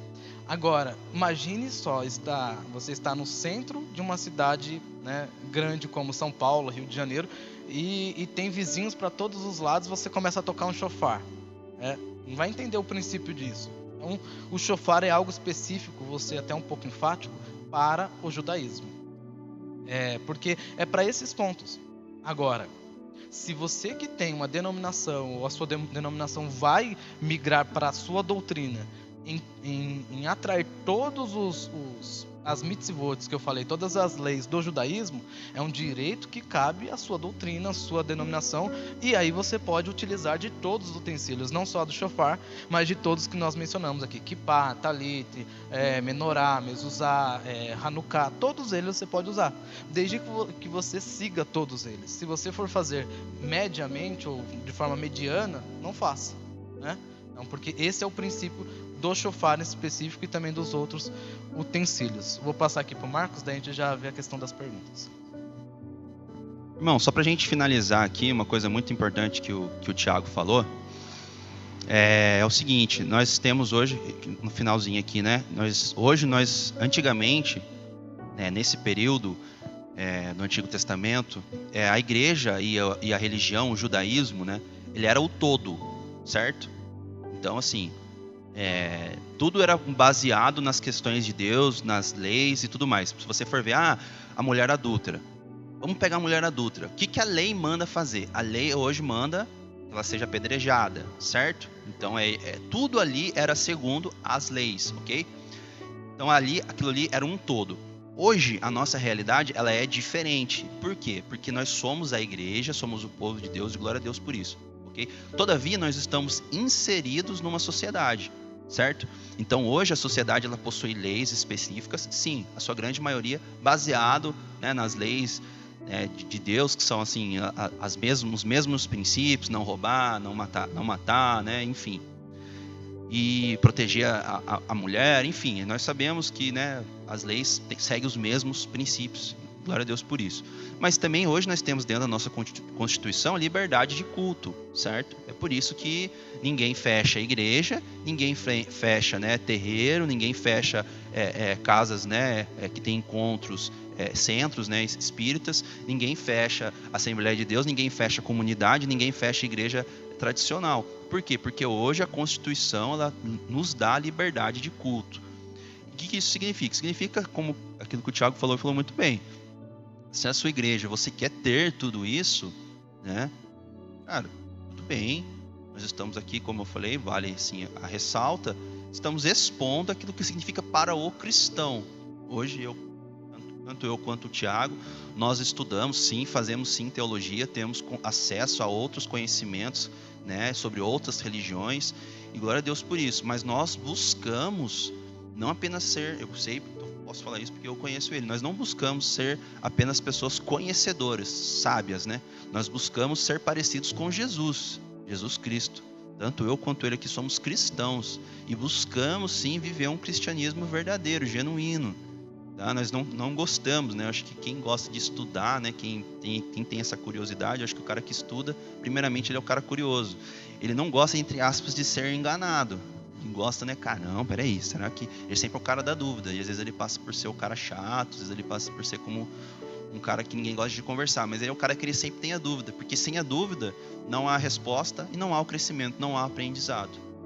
Então, por isso que nós buscamos esse conhecimento. Então, você tem essa total liberdade aí.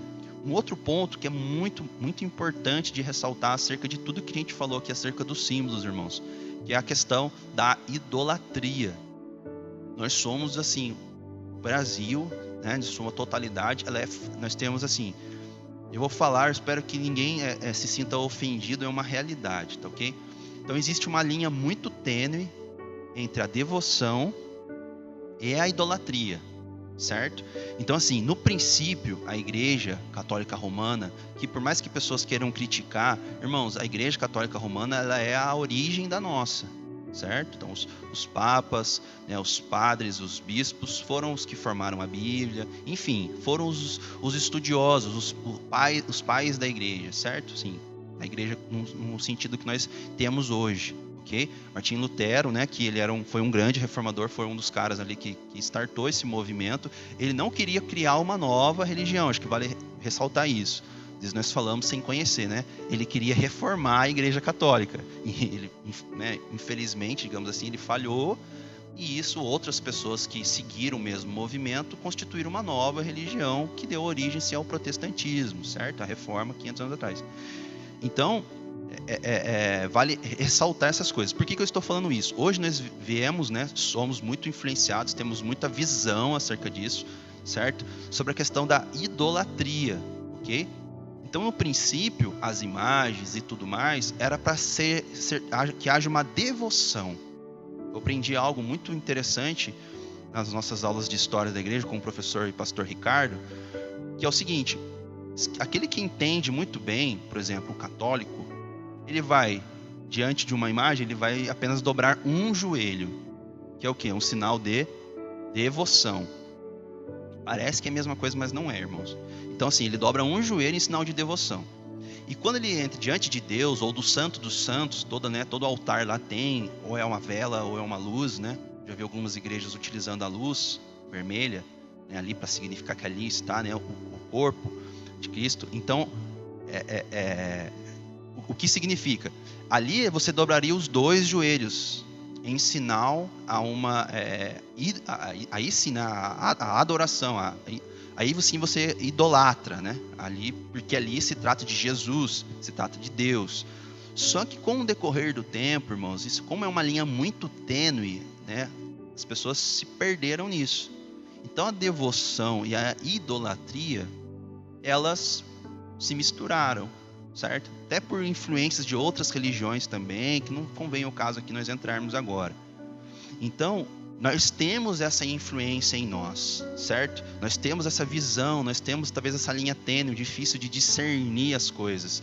Então, pode ser, irmãos, que você colocando esses símbolos, ou tendo contato com esses símbolos dentro da sua igreja, eles se tornam algo poderoso. Entende? Por quê? Porque a nossa visão de sobrenatural hoje é uma visão hollywoodiana, né? É uma visão de filme. Então, assim, às vezes eu vou lá conversar com o Thiago, aqueles negócios que tinha no sobrenatural lá, é verdade mesmo? Não sei que aquilo faz mesmo, que ele prende demônio mesmo, não sei que, cara. A gente brinca, né, porque assistia muito essas coisas, vem dessa linha, né, essa linha nerd. Então a gente sempre brinca com o Thiago lá. E você percebe, cara, que ele tem um embasamento, né, Thiago? Mas não é daquele jeito que funciona. Óbvio, porque aquilo ali é uma visão deles. Uma visão do autor da série, uma visão do autor do filme, uma visão do autor do livro. Então, irmãos, tomem cuidado de confundir a realidade com aquilo que é mentira. Se assiste um filme, O Pacto, sei lá, ou filme, ou Ritual, o filme do aquele Stephen Harry lá, muito legal, aquele cara que faz o Hannibal. Primeiro, ele tem um filme, acho que é acerca disso. Você não pode pegar tudo aquilo e transformar aquilo como uma verdade. Ah, agora eu já sei que cruz expulsa demônio. Eu já sei que alho expulsa vampiro. Que prata mata lobisomem. Aí você vai comprar um garfo de prata, porque não tem dinheiro para comprar muita coisa, porque esse negócio é caro, para dormir embaixo do travesseiro de medo de lobisomem, porque, né? Enfim. Então a gente não pode transformar essa cultura, né, hollywoodiana numa verdade. Entende? Então, esse é o grande problema nosso. Nós temos essa visão de sobrenatural. O que é sobrenatural? É o cara que voa. Hoje, né, com essa questão do super-herói, né, muito em alta, nós temos muito essa visão de sobrenatural acerca disso. Então, talvez nós queremos colocar aqui que o shofar ele tem algum tipo de poder, certo? Sendo que o shofar aqui, pelo estudo aqui que o Thiago mostrou, é um aviso, são avisos. Para quem serviu o exército, ou para quem, que como nós aqui na nossa cidade de Pinda, que tem um batalhão aqui, você consegue perceber que nós utilizamos o mesmo princípio, que é a corneta. Quando o comandante chega, é um toque, vai hastear a bandeira, é um toque, vai fazer a ordem unida, para aqueles que serviram sabem o que eu vou dizer, é um toque diferente. Então, assim, é um sinal, né? É um sinal sonoro de comunicação entre o povo. O Thiago colocou muito bem, provavelmente a igreja católica hoje substituiu pelos sinos. Certo? A missa ali e tal, isso aqui, não sei se tem horários que eles batem também, mas eles utilizam hoje o sino. Então tem que tomar muito cuidado com isso, irmãos. Nós darmos poder às coisas, sendo que as coisas não têm poder. Hoje nós servimos a um Deus vivo, como foi dito aqui, Jesus Cristo, o Espírito Santo dele habita em nós, certo? Então o poder e a autoridade está sobre nós. Nós somos o povo de Deus.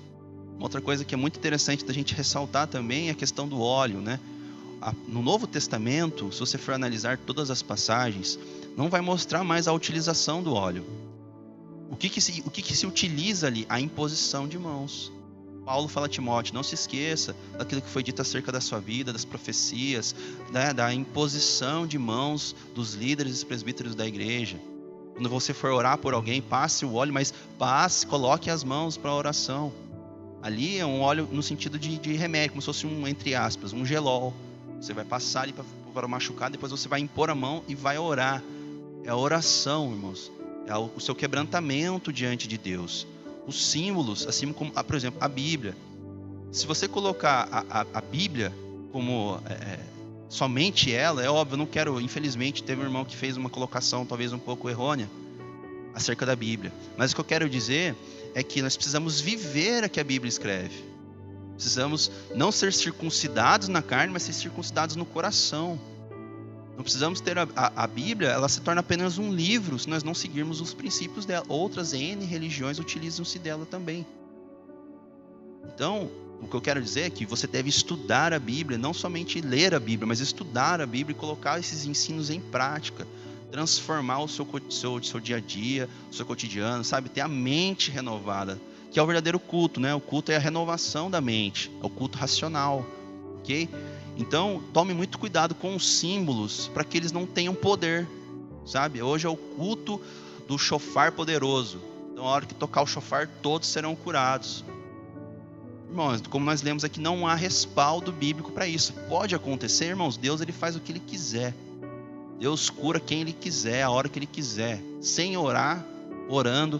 Quando Pedro foi mandado na casa, né, daquele romano, quando ele vê o lençol caindo, Pedro estava explicando ainda, talvez ele estava ali querendo xingar o cara ali, querendo puxar a orelha do cara, né? Já desceu o Espírito Santo enquanto ele falava mesmo, e já foi ali, o negócio já aconteceu, sem ele ter conseguido, né, terminar. Então, ou seja, Deus, irmãos, faz o que ele quer, a hora que ele quer. Porque ele é Deus, certo? Mas nós entendemos e seguimos princípios que ele mesmo inspirou homens para nos deixar através da Bíblia. Então tome cuidado para que esses símbolos, essas coisas não se tornem uma idolatria, ok? Para que você não siga e dê poder a essas coisas, sendo que quem tem o poder é Deus. Amém? Eu vou começar a ler as perguntas aqui. Se você está nos assistindo, mande no chat do YouTube. Vou começar a ler aqui rapidamente.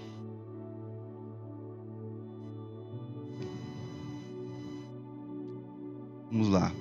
A primeira, se Paulo era fariseu. Então, em Atos, só um minutinho que eu separei aqui.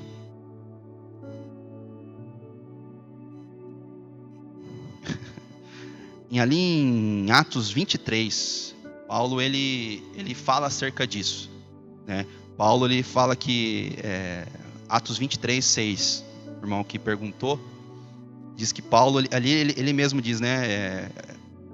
Paulo, sabendo que uma parte era saduceus e outra fariseus, clamou no conselho: homens, irmãos, eu sou fariseu, filho de fariseu, no tocante à esperança e ressurreição dos mortos sou julgado. Ou seja, o próprio Paulo aqui nesse capítulo diz que ele vem da linha dos fariseus.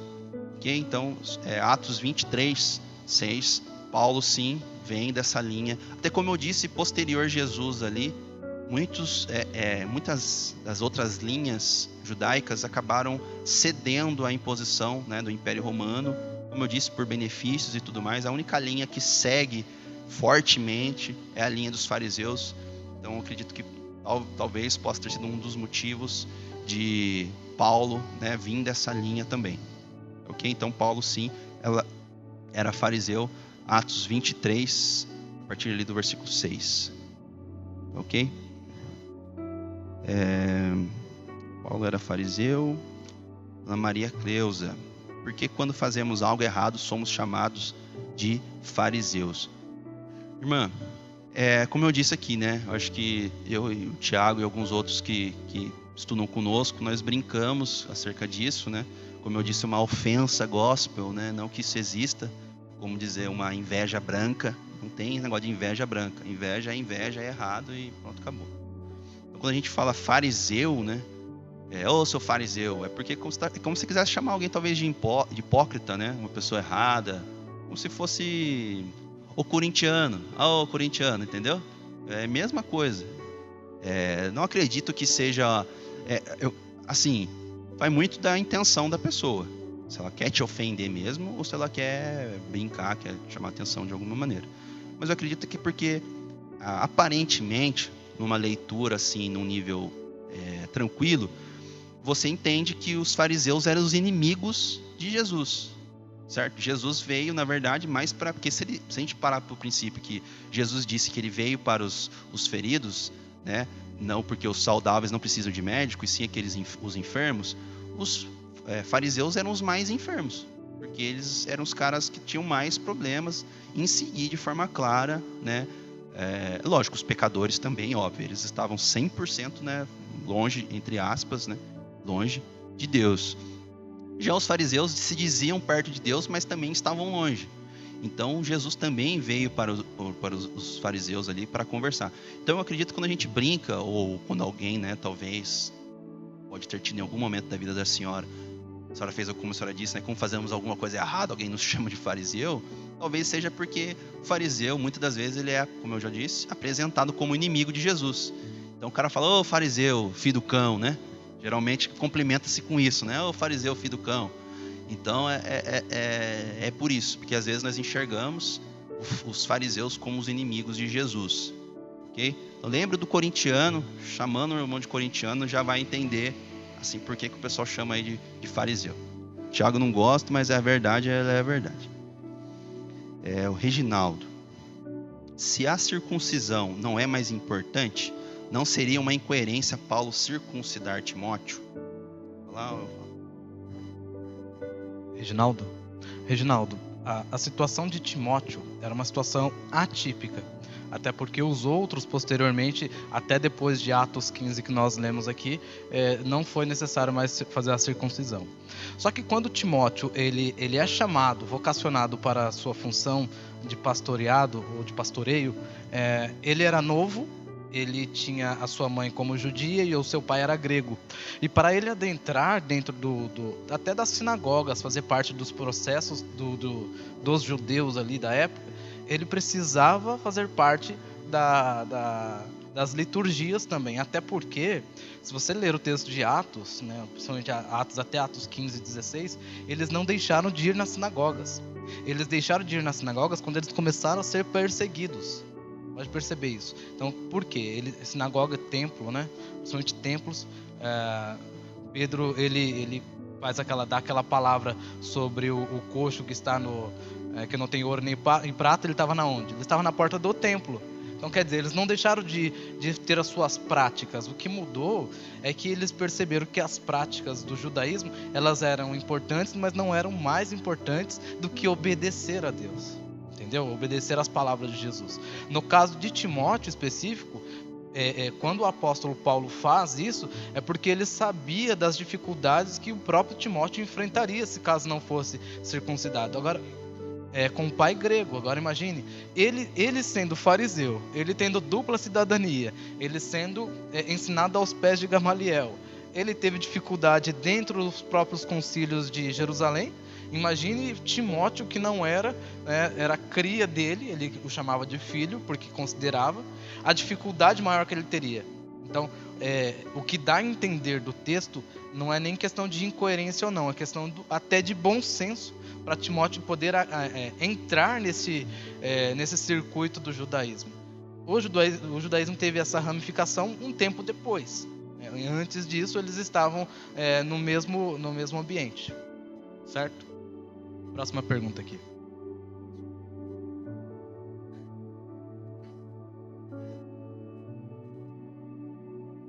Quais são os principais ritos judaicos? Olha, eu tenho uma lista. Começa desde o Rosh Hashanah, que é quando encabeça o ano. Do Rosh Hashanah tem uma semana, daí entra o Yom Kippur, que é o dia do perdão. Na verdade, eles têm o dia do perdão, depois é o Rosh Hashanah. Aí tem alguns que eu mencionei aqui, que é no caso Hanukkah. Tem um outro que eu não mencionei, mas está aqui, que é o Kos Eliyahu Havani, que é o cálice de Elias. Gastei o hebraico agora, né? Na verdade o cálice de Elias. Por quê? Não sei se você lembra. Quem fez a pergunta? O nome da pessoa? Reginaldo mesmo. Reginaldo, não sei se você lembra que Jesus uma vez perguntou para os discípulos: olha, o que estão dizendo que eu sou? Aí alguns falam assim: olha, uns diz que tu és Elias, outros diz que tu és um dos profetas, outros diz que tu és tem um outro nome que ele menciona, não lembro, João Batista, né? E aí Jesus faz a pergunta: e vós, o que dizeis que eu sou? Ele responde: tu és o Filho de Deus, o Messias. Então você entende que os judeus, eles aguardam essa vinda de Elias para que Elias ele promova e mostre o próprio Messias, né? É uma linha, até por isso que nós acreditamos que João Batista ele vem do mesmo segmento de Elias. Ele é o último dos profetas por causa disso, tá? Então essa é uma das... Tem o próprio Pentecoste, tem a festa dos pães asmos, tem o Pêssar, que é a Páscoa que estamos agora, e tem o Arvit, tem diversos outros rituais, outros momentos durante o ano que o momento da colheita, os próprios judeus eles têm como base, tá bom? Espero ter respondido sua pergunta.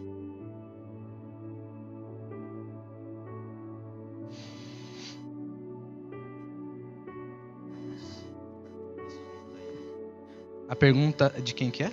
Do Reginaldo. Reginaldo, você está gostando da live, isso é bom. É benção. Perguntou se hoje em dia tem sacerdotes e se hoje tem sacrifício. Bom, só se tem sacrifício se tiver templo. Não tem templo, não tem sacrifício. Não existe mais o sacrifício, não é nem por uma questão da OMS, Organização Mundial da Saúde, não é nem pela ONU, por causa da Organização das Nações Unidas, não é por nada disso, é porque não tem templo. Se tivesse o templo, os judeus voltariam, e esse é o desejo deles, de voltar a sacrificar. Exatamente, o desejo deles é de retomar o templo, de reconstruir o templo, o terceiro templo ser erguido, e depois eles voltarem a ter os sacrifícios ritualistas que eles têm mesmo. Isso daí não mudou para eles. Por que eles não levam isso a afinco? Porque eles só entendem que só pode ter sacrifício se tiver o que chamamos de Beit Mikdash, que é o santo templo de Deus. Se não tiver templo, não tem sacrifício.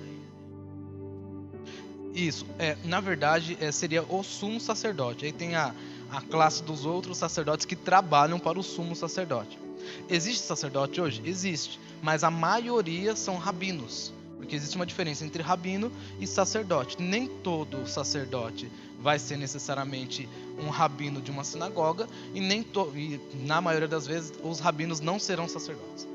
O rabino é alguém que estuda muito, que medita muito, ele é ordenado por outros judeus a poder expor os textos bíblicos, e aí ele é chamado de rabino. É por isso que Jesus ele é chamado de rabino, inclusive não só pelos próprios discípulos, mas por outras pessoas também. Porque ele foi considerado pelos outros judeus alguém que podia expor a palavra. Bom?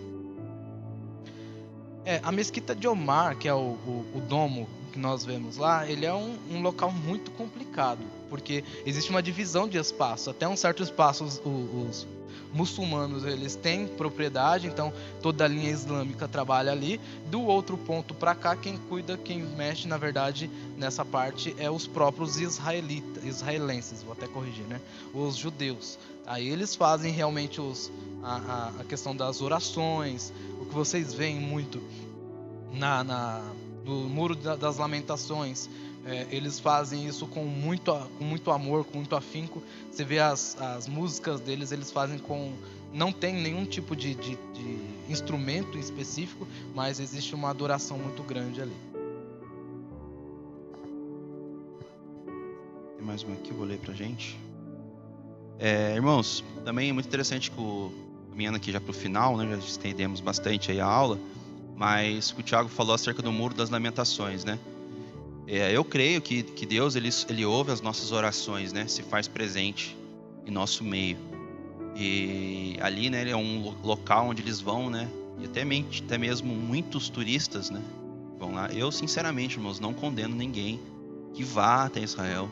Eu acredito, acho que tanto a gente já teve essa conversa também, né? Nos foi colocado, né, a viagem de formatura para Israel, né? E infelizmente não era cabível na realidade da maioria da sala, então acabou não dando certo. E eu conversei com o Thiago acerca disso e nós vimos aqui também na igreja, o Cris falou acerca disso também, né? Aquilo ali, eu acredito que Deus ele ouve as nossas orações, porque eles ficam ali, eles ficam orando, né?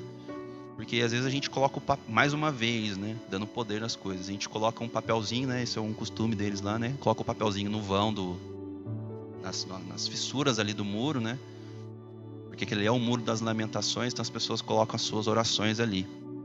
Não sei se talvez eu possa ser um pouco errado, mas talvez muito parecido quando a gente amarra uma certa fitinha em certo lugar, sabe? Então, muito semelhante a isso. O que acontece, gente? Se você pode até dar uma olhadinha no YouTube, você vai encontrar, não sei se ainda tem, mas você poderia encontrar aí no YouTube os vídeos no final do dia, as pessoas que tomam conta, né, a zeladoria daquele lugar, eles passam varrendo o chão e por consequência muitos daqueles papéis que caem ali no chão, eles acabam indo pro lixo, né? Se são reciclados ou não, eu já não sei, é uma consciência do pessoal lá, mas eles são jogados no lixo. Então, ou seja, o papel que fica ali, ele não tem poder nenhum, porque ele acaba saindo dali. E outra, nós sabemos que o papel ele acaba se deteriorando, pode ter muitos insetos ali que comem esse papel. Então, o papel ele não tem o poder. O poder é o quebrantamento diante de Deus. É muito parecido, por exemplo, quando a gente fala de orar no monte. Eu tive a experiência de orar no monte esses dias, e para mim foi muito bom. Mas por quê? Porque eu me propus a ir lá para orar, sabe? Então eu separei um tempo para orar, para romper. Não tá fluindo nada, eu vou parar aqui. Em casa, geralmente a gente pode fugir. Nossa, não tá fluindo nada aqui. Vou assistir uma televisão. Você fica na televisão.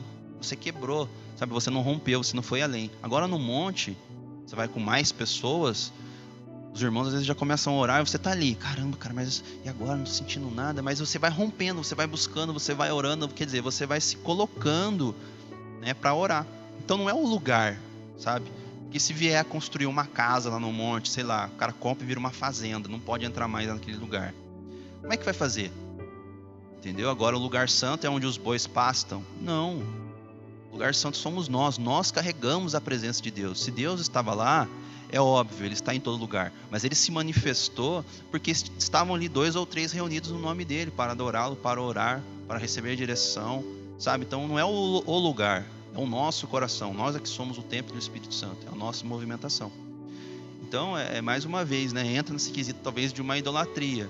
A mesma coisa, até brinco com a minha esposa, eu gostaria muito se fosse, né, para Jerusalém lá e tal, e no Rio Jordão, né? Muitas pessoas se batizam de novo. Eu ia falar, não, batizar não vou não, mas que eu vou dar uma nadadinha ali, com certeza, né? Então, porque nós entendemos, um só batismo, se você fez isso só uma vez, até porque o batismo nas águas, fica para uma outra aula, mas de forma resumida, ele é algo externo. Você externa algo que já aconteceu na sua mente. João Batista diz, raça de víboras, enfim, vão lá e dê frutos de arrependimento, para que depois vocês possam vir a passar pelo batismo. Então, ou seja, precisa acontecer algo em nós para que venhamos a ser batizados. Se já aconteceu, irmãos, na sua igrejinha, entre aspas, tá? Não acredito em cima de igrejinha, igrejona, mas naquela sua igrejinha simples, que talvez você tenha se convertido no interior, lá na roça, aqui lá longe, e você foi batizado, seja numa piscina, seja numa água corrente, como o pessoal fala, mas ali houve um verdadeiro arrependimento da sua vida, você foi realmente transformado. Irmãos, a água do Rio Jordão vai ser um banho, vai ser um nadar, porque já aconteceu algo na sua vida, você já foi transformado. Então lá é para você conhecer, para você ver, para você, sabe, ter um conhecimento. Eu acho que o Thiago concordaria comigo, ir lá para ter um conhecimento histórico, arqueológico, vivenciar, né? Tem um professor nosso, pastor Wellington, ele foi para lá, então ele fala as coisas para nós ficamos, né, maravilhados de quanto é legal, do quanto é assim, como alguém que gosta de estudar, deve ser muito bacana. E para passear também deve ser, né, muito legal, ter contato com uma cultura diferente, lugares diferentes. Ok? Acho que a última pergunta, o Thiago já respondeu aqui. Deixa eu ver se tem alguma mais para baixo. O Reginaldo te agradecendo, mandando um abraço para você. Acho que o último aqui, se você quiser falar de novo, mas é a origem do calendário judaico, né? O calendário judeu. Se quiser falar. Até fortalecendo o que o Marcos falou, e nós falamos muito, e eu não falei, mas é algo que já está implícito, que é a questão da idolatria, né? Nós falamos de vários pontos e tem um deles que é muito forte, eu já vou falar até do calendário também, mas é muito forte no nosso país, é a arca. A arca que ninguém sabe onde está, alguns têm conjecturas de talvez estar em um local ou outro, e criaram-se arcas semelhantes com as mesmas medidas, até com o mesmo material possível, ou o mais parecido possível, e idolatram ele, né? Colocam, tem o desejo de passar a mão, de estar, e sendo que, na verdade, a arca ela representa nós, né? O propiciatório, a presença, né? O que chamavam de como que é o nome que dava no propiciatório? A Shekinah, né? Na verdade a palavra Shekinah não está na Bíblia necessariamente, mas a ramificação que dá a Shekinah estava em cima do propiciatório. Eu não sou de fazer alegorias, mas só para nós entendermos. Ela representa a parte de cima da arca. E a parte de cima da arca, nós somos o templo do Espírito, é a parte de cima, a nossa mente. Nossa mente tem que estar, a presença de Deus tem que estar aqui, né? Porque o coração do homem é enganoso, então é melhor estar aqui. E por aí vai do restante da arca. Nós criamos muitas idolatrias e não percebemos. Ou o Salmo 91 aberto na estante da tua casa, ou então colocar minha mãe tinha isso, um calendáriozinho com um salmo, né, colocando na sua cozinha, e às vezes você coloca aquilo como o mais importante. Isso é idolatria. Tudo que você coloca no lugar de Deus é idolatria. A Deus é adoração. E dentro de tudo isso aí é muito importante que o Marcos falou sobre tomar cuidado em não idolatrar. Coloca uma arca menor, né, embaixo do púlpito, e a pessoa não consegue ouvir o pastor falando, o palestrante, o ministro, e fica olhando para a arca pensando, quando acabar ali, você vai colocar o seu pedido de oração ali e Deus vai fazer. Não, né? Deus ouve sua oração no seu silêncio mesmo. Mateus 6 diz isso: fecha a porta do teu quarto e vai orar em oculto que o teu pai te ouve. Sobre o calendário lunar, ele foi um calendário proposto logo depois da saída do povo do Egito, que tinha um calendário próprio no Egito.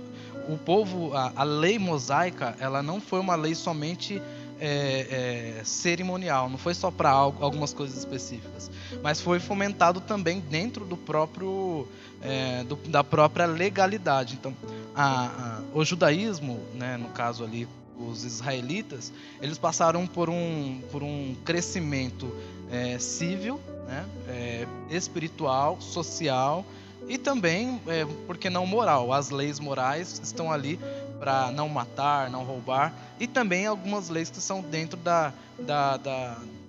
do ato cívico. Então, de Moisés em diante, foi começado a criar o calendário lunar, e sendo finalizado ali logo depois, quando o povo eles conseguem conquistar a terra de Canaã.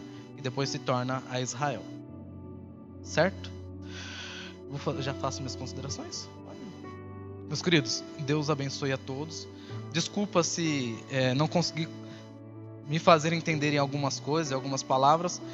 Eu sempre tenho o costume de dizer: o que eu não souber, você pode perguntar para o meu amigo Marcos Vinícius, ele é o cara. Eu agradeço muito à comunidade Petra, ao pastor Cris, que abriu as portas. Não me conhece, primeira vez que deve estar me vendo, eu acho. Né?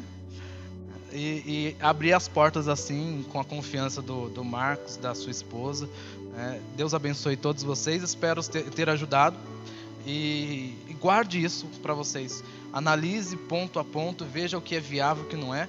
E entenda que o maior propósito você já tem na tua casa sem você ter nada, que é você e Deus. O véu que estava separando o que você falasse com o Pai está rasgado. Então você tem livre acesso no teu banheiro, na tua cozinha, na tua sala, no teu caminhar, por onde você for, você já tem acesso. Então todas as coisas que são secundárias, deixe para ser secundárias. Veja o que é principal. O que é principal é você e Deus. Então não é Gezirim e não é também Jerusalém. O verdadeiro adorador adora em espírito e em verdade. Tá bom? Deus abençoe a todos. Muito obrigado à comunidade, ao pastor Cris, ao Marcos e sua esposa. Tá bom? Fiquem com Deus. Irmãos, estava olhando para minha esposa, achei que ela tinha cortado já. Muito feliz, né, de estar aqui com o Thiago. Como eu disse, uma pessoa que tem me abençoado grandemente na faculdade, tem me ensinado, temos caminhado juntos também, no que diz respeito a ensino, atendimento, compartilhar as coisas. E eu queria também finalizar dizendo: irmãos, não procure algo misturado, sabe? Não procure misturar o cristianismo com o judaísmo.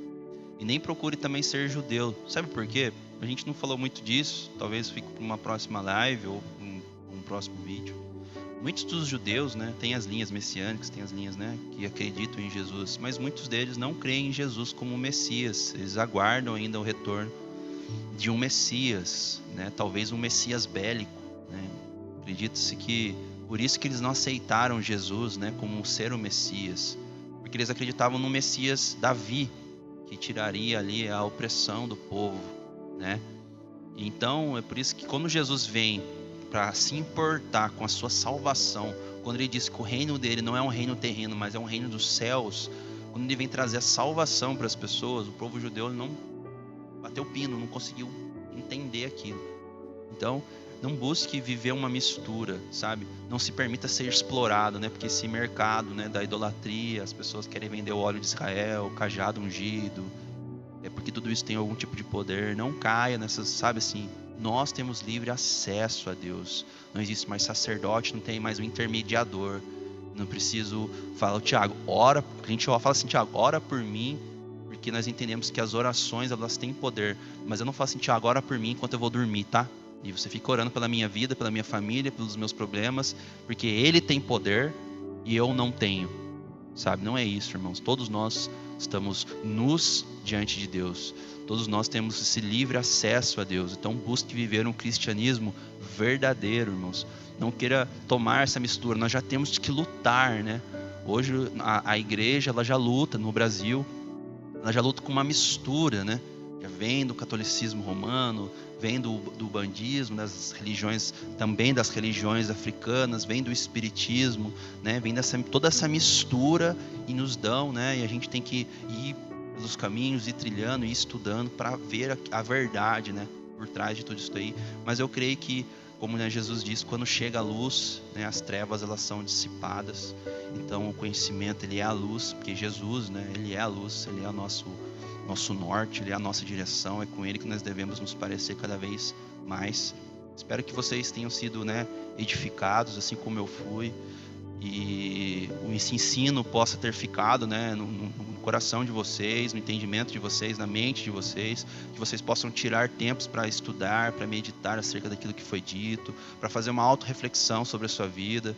Se você tenha talvez alguma coisa, algum resquício, se você talvez tenha algum entendimento errado, e que você possa continuar conosco, irmãos, porque nós temos todo o corpo de liderança da igreja tem se movimentado para estar aqui preparando conteúdo para vocês, sabe, trazendo as transmissões, seja através da live nas redes sociais, seja aqui ao vivo, a questão do YouTube. Então nós temos nos esforçado para continuar trazendo aquilo que Deus tem nos dado para compartilhar com vocês, mas que vocês também possam estar buscando algo de Deus na casa de vocês, com as suas famílias, com as suas esposas, com os seus filhos. Busque isso, busque esse tempo de comunhão, busque estreitar os relacionamentos. Acredito não, é claro que Deus está no controle de todas as coisas e que Ele nos ama, né? Ele mesmo, Jesus mesmo disse que se nós que somos maus sabemos dar bom presente aos nossos filhos, imagine Ele que é bom. Então aqui eu encerro a nossa transmissão, todos que nos assistiram, que Deus os abençoe. Qualquer dúvida que você tiver, qualquer coisa que você não tenha entendido, todas as palavras em hebraico que você não entendeu, vou deixar aí o WhatsApp do Thiago, você manda mensagem para ele, pede para ele as aulas, ele que salvava nós nas aulas lá, irmãos. Não tem esse negócio não. Ô Thiago, como é que é? O que fala? O que faz? Como é que escreve? Então, ele era o homem, né, da cola. É o cara, passa aí, não a cola, irmãos, né? Isso aí é pecado, viu? Falando, né? Ajuda aí, é o cara do auxílio, é o cara que sempre tirava as nossas dúvidas, sempre tem disposição para ajudar, sempre tem boa vontade. Então eu gostaria de orar por ele, pra gente finalizar aqui, ok? Senhor Deus, obrigado, Pai, obrigado pela vida do teu filho Thiago, que tem compartilhado, Senhor, aquilo que o Senhor tem entregue para ele, que ele possa enxergar isso como frutos do tempo, do sacrifício que ele faz para estudar, para conhecer mais do Senhor, dos investimentos que ele faz, Senhor Deus, para conhecer mais de Ti, que o Senhor possa, Senhor, cuidar dele, que o Senhor possa direcioná-lo, que o Senhor possa mostrar o quanto o Senhor tem cuidado dele, que o Senhor possa abrir todas as portas daquilo que ele tem necessidade, Senhor Deus, que o Senhor possa suprir, Senhor, tudo aquilo que ele esteja precisando, que o Senhor possa ser o guia na casa dele, Senhor Deus, e por isso, Pai, eu peço para que o Senhor abençoe a esposa e as duas filhas, Senhor Deus, que em nome de Jesus seja uma família abençoada, que o Teu Espírito Santo possa estar entronizado no meio deles, que eles possam ser luz e referência do Senhor, Deus, que em nome de Jesus, Pai, o Senhor esteja com eles sempre, Senhor, é que eu te peço, em nome de Jesus, amém. Irmãos, que Deus nos abençoe hoje, para todos sempre. Amém? Qualquer coisa, estamos juntos nas redes sociais, continue nos acompanhando. Que Deus nos abençoe. Amém. Até a próxima.